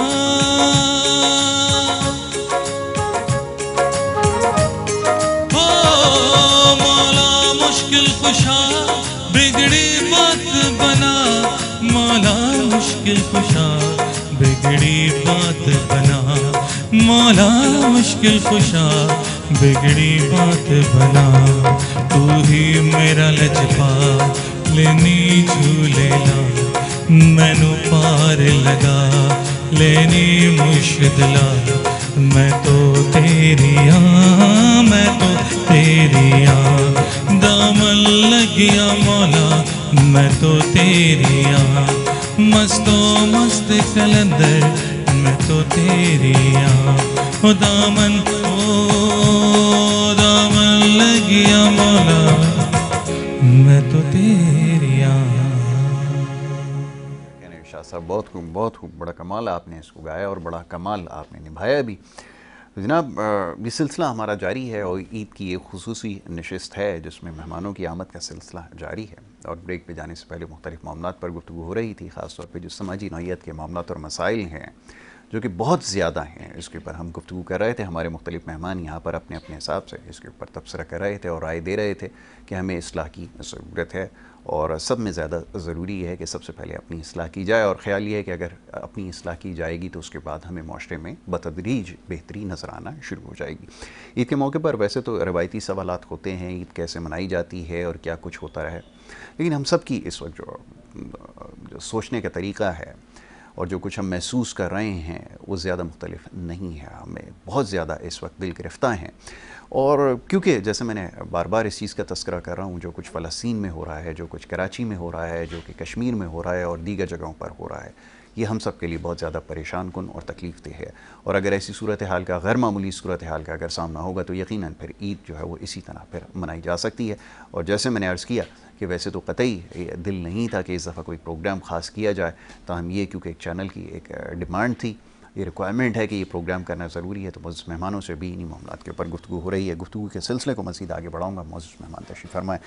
डॉक्टर साहब, अब ये सब कुछ देखने के बाद भी मुस्कुराना बहरहाल ज़रूरी है, और ये सब कुछ कैसे मुमकिन हो? मुझे सबसे ज़्यादा जो सवालात आते हैं वो इस हवाले से आते हैं कि जब हमारी सूरत हाल इतनी ज़्यादा, आप समझ लें कि पेचीदा हो, कि कुछ समझ में ना आ रहा हो, उसके बाद भी इन तमाम चीज़ों को ओवरकम करना ज़रूरी है। और आपका तो काम ही यही है कि जो जितने भी लोग परेशानी में हैं, मुश्किल में हैं और ज़हनी तौर पे किसी न किसी मरज़ का शिकार हैं, कैसे उनको ये तलक़ीन की जाए कि अपने आप को खुश रखें, इन हालात का सामना करना है, दिलजमी के साथ करना है, और मुश्किल वक्त सब के ऊपर आता है, हमें भी शायद इस आदत डालनी होगी। कैसे ये मैसेज कन्वे किया जाता है, ज़रा हमें समझाइए। जी। मेरे लिए कहना बड़ा आसान होगा लेकिन उस पर अमल करना बड़ा मुश्किल है। बात आप सही कह रहे हैं, इसमें हमें बहादुर होते हुए, इसको फेस करते हुए इसको डील करना है और इस प्रॉब्लम से गुजरना है।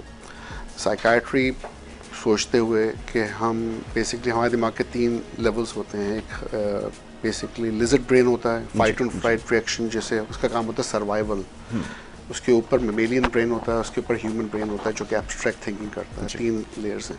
और जब इंसान प्रॉब्लम में आता है ना, जब वो उससे प्रोटेक्शन, सर्वाइवल का मसला आ जाता है जो कि हमें आया हुआ है, जिसे डील कर रहे हैं, तो फिर वो क्या करता है, छीनता है, सर्वाइवल के लिए कुछ भी करता है, लड़ता है, फ्लाइट और फ्लाइट।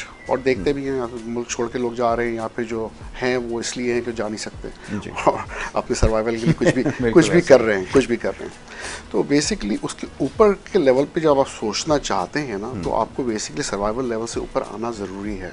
ठीक है। आप बिल्कुल उस लेवल पे अगर लड़ झगड़ रहे हैं ना, तो फिर आपके लिए बड़ा मुश्किल हो जाता है, अच्छा सोचना भी और अच्छा करना भी मुश्किल हो जाता है। बिल्कुल ऐसा ही। इसीलिए मेरे लिए कहना बड़ा आसान है। लोग जो सुन रहे हो, जो वाकई प्रॉब्लम हो गए, उनके लिए ये फेस करना इतना आसान नहीं है जितना कि हम यहाँ पे आराम से बैठ के कहते हैं और लोग स्क्रीन पे देख रहे हो शायद। लेकिन end of the day I think हम हर इंडिविजुअल की जिम्मेदारी है। हम गवर्नमेंट को ब्लेम नहीं कर सकते। सिर्फ टॉप बॉटम अप्रोच के लिए अगर हम इंतजार करते हैं तो शायद ज़िंदगी भर करते रहेंगे, हमारी ज़िंदगी ख़त्म हो जाएंगी। I don't know. लेकिन जो हम कर सकते हैं, हर इंडिविजुअल का फ़र्ज़ है, शायद पहले भी कह रही थी आप, कि हम जो कुछ अच्छा कर सकते हैं, पॉजिटिव, इखलाक़न कर सकते हैं, लोगों को तरबियत दे सकते हैं, तालीम दे सकते हैं, कुछ अच्छा मुस्करा के ही कर सकते हैं। कम से कम इखलाकन आप स्ट्रीट से गुजर रहे हैं तो लोगों को आप एंगर, रोड रेज या गुस्से से ना करें, ट्रीट ना करें, इज़्ज़त दें। मैं कभी कभी गाड़ी रोक लेता हूँ कि कोई सड़क से गुजर रहा है सामने से, तो उसको इज़्ज़त दी, लोग उसको सामने लगे तो सही कि मैं छोटा नहीं हूँ, मैं बड़ा हूँ, मेरी इज़्ज़त है। अगर कुछ लोग ये करना शुरू कर देंगे ना, छोटी छोटी चीज़ें, तो पॉजिटिव चेंजेस आना शुरू हो जाएंगे। हर एक कुछ छोटा छोटा स्टेप लेना है, कंट्रीब्यूशन करने की ज़रूरत है। बिल्कुल ठीक है। और बात ये है कि दूसरा जो हम देखते हैं कि हम गुस्से में आके अचानक से कहते हैं कि हमें मैकडॉनल्ड्स नहीं खाना, हमें KFC नहीं खाना, हमें इसराइल के प्रोडक्ट्स नहीं खानी। जो लोकल प्रोडक्ट्स हैं, जो गैर मियारी हैं, जो हमारी हेल्थ के लिए अच्छी नहीं है, उसका बाइकआउट कौन करता है? Very good. उसका भी बाइकआउट करने की उसका बाइकआउट भी करने की जरूरत है। सारे मुल्क की सारी प्रोडक्ट्स बंद हो जाएंगी, वैसे तो थोड़ी चीज़ें रह अभी जाएंगी। मावा की बात हो रही थी, गुटखे की बात हो रही थी। मैं लोगों से कहता हूँ मावा बड़ा अच्छा, बिल्कुल। असल में मैं ट्रीट करता हूँ नशे के पेशेंट्स को, क्योंकि मैं साइकाट्रिस्ट हूँ। तो हमारे पास पेशेंट्स आते हैं जो हेरोइन भी यूज़ कर रहे होते हैं, कैनबिस है, क्रिस्टल है, आइस है, वगैरह वगैरह, रेंज ऑफ जो नशे के असल में हीमोफीलिया की 3 बच्चे मैं ट्रीट कर रही हूँ। तो बेचारे मजदूर है वो आदमी, तो उसके बच्चा जो है वो हर वक्त मुँह में पता नहीं क्या रखता है। तो मैंने उससे पूछा तो कहने लगा, उसका अब्बा बोलने लगा कि ये मावा खाता है। मावा ने तबाह बर्बाद कर दिया। और दूसरा तो हीमोफीलिया है उसको, और बताएं वो बच्चा ही खा रहा है। अलमिया पता है क्या? अलमिया ये है कि जब मैं स्क्रीनिंग क्वेश्चन भरवाता हूँ पेशेंट से, हर एक पेशेंट से, कि आप नशा तो नहीं करते, तो अनलेस कि वो हेरोइन ले रहा हो या स्पीड या आइस या एम्फेटामिन वगैरह जो ड्रग्स है, तो फिर शायद वो मानता है। वरना सिगरेट, मावा, गुटखा, नस्वार को तो ये नशा मानते ही नहीं। जिसकी जितनी पहुंच में होता है ना, वो उस हिसाब से हमारे यहाँ उसका आदी है।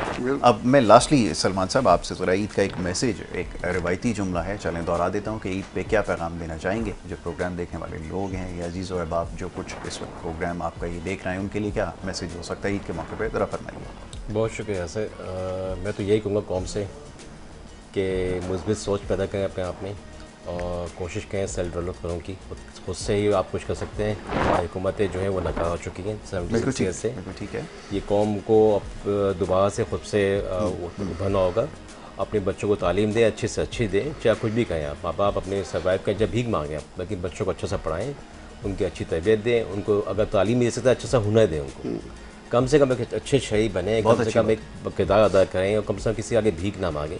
और सबसे बड़ी बात है, जब आप खुददार होंगे ना तो कौमें वहीं से खड़ी होती हैं। क्या अच्छी चाइना ने मिसाल देखी, हमें चाइना ने कहाँ से अपनी खुददारी पैदा की। बहुत खूब। उसके बाद वो चाइना आज दुनिया में सुपर पावर बन चुका है। बिल्कुल ऐसा ही। और इसी तरह हम सेकंड मिसाल देते हैं, इंडियन को देख लें जाके, उन्होंने भी खुददारी पैदा की, वो सेकंड लार्जेस्ट जा रहे हैं इकोनॉमी में दुनिया के अंदर। क्यों जा रहे हैं? वजह क्या है इसकी? खुददारी, भीख नहीं मांगना। और जब भीख नहीं मांगेंगे और कौम जब खड़ी जाती हैं और अपना मुस्तकबिल सोचती हैं कि हमें कल को बदलना है, तो वो आज से मेहनत करनी पड़ेगी। आज के लिए आपको एक स्टैंड लेना पड़ेगा कि हमें अपने आप में देखना है और अपने इर्द गिर्द में लोगों को भी लेकर चलना है जितना चल सके और जितना चला सके। मुस्बत सोच को बेदार करने की ज़रूरत है। जी सलवत, आपकी तरफ से क्या मैसेज होगा?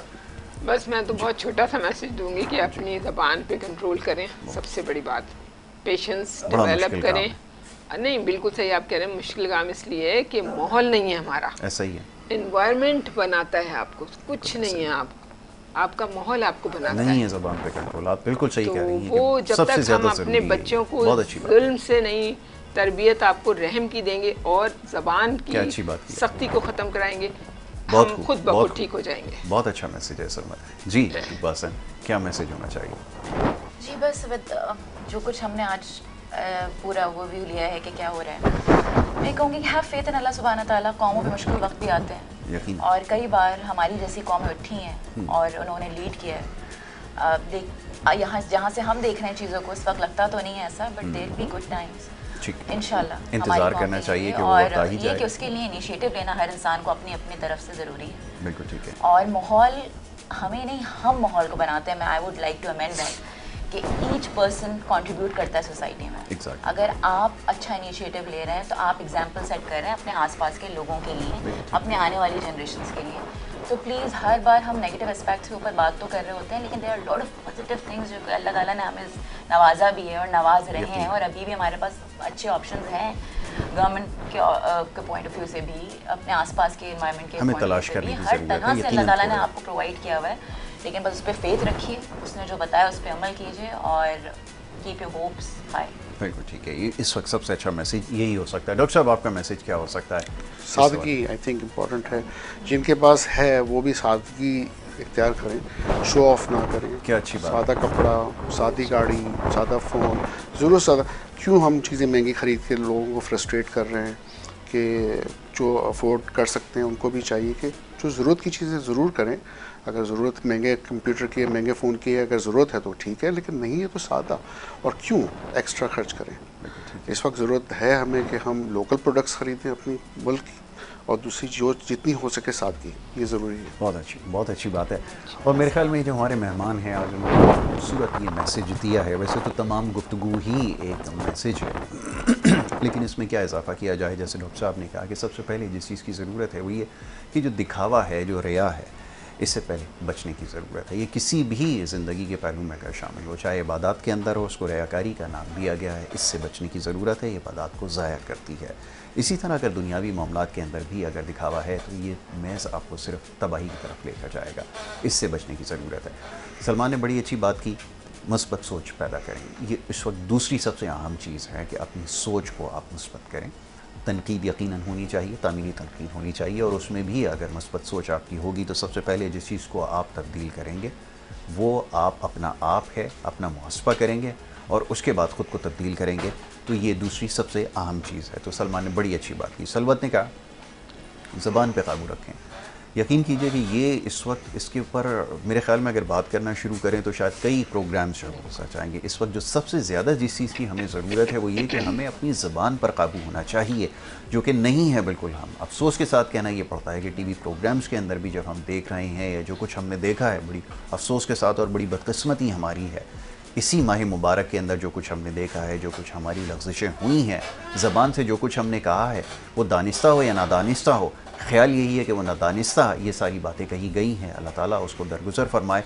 लेकिन अगर हमें अपनी ज़बान पे काबू होगा, कंट्रोल होगा, तो हम शायद ये गलतियाँ नहीं दोहराएंगे। अपना मुहासबा इसलिए ज़रूरी है, ज़बान पे काबू रखना ये उससे भी ज़्यादा ज़रूरी है। आखिर में तूबा ने एक और बड़ा अच्छा मैसेज दिया, तो बहुत ही अच्छी बात है कि इस वक्त सबसे ज़्यादा जिस चीज़ की ज़रूरत है वही कि एक फ़ेत अपना मजबूत किया जाए, अल्लाह के ऊपर ईमान मजबूत रखा जाए और खैर की उम्मीद उससे रखी जाए। यकीनन ये पहला मौका नहीं है। तारीख़ भरी पड़ी है ऐसी कौमों से, ऐसी कहानियों से, दास्तानों से, जिसके अंदर कौमों का ये हाल हुआ, उनके ऊपर ज़वाल आया। लेकिन उसमें ज़रूरी ये है कि जिन लोगों ने दोबारा से सर उठाया या दोबारा से अपने पैरों पर खड़े हुए, वो लोग थे जिन्होंने अल्लाह के ऊपर अपना ईमान मजबूत रखा और इन मुश्किलात का डट कर सामना किया। मेरे ख्याल में तमाम ही मेहमानों का मैं शुक्रगुज़ार हूँ कि उन्होंने इतनी अच्छी गुफ्तगू की है आज इस ईद के मौके पर, और इतने खूबसूरत पैगामात दिए और इतनी सारी बातें थी। कहने के लिए बहुत कुछ है, जैसे मैं बार बार ये बात दोहराता हूँ। ताहम इंशाअल्लाह आगे अगर ज़िंदगी ने कभी वफ़ा की और मौका मिला तो आपके सामने फिर इन बातों को दोहराएंगे और इस वक्त को पहले से ज़्यादा बेहतर तरीके से मनाएंगे, क्योंकि ये मौका ऐसा नहीं है। मैं एक दफ़ा फिर बड़ा शुक्रगुज़ार हूँ तमाम मेहमानों का, जनाब डॉक्टर शफ़ीक यासीन का, मिर्ज़ा सलमान बेग का, सलवत अस्करी का, तूबा सन ख्वाजा का, कि आपने हमारी इस ईद की नशिस्त में हमारे यहाँ पर साथ लिया और बड़ी खुलकर गुफ्तगू की और बड़ी मायने ख़ेज़ और ज़ूमानी गुफ्तगू यहाँ पर हुई है। अब वक्त है इजाज़त का और इंशाल्लाह कल फिर आपसे प्रोग्राम में मुलाकात होगी। अपना बहुत ख्याल रखिए। मोहम्मद यासिर और हमारी तमाम टीम को इजाज़त दीजिए। अल्लाह के बाद।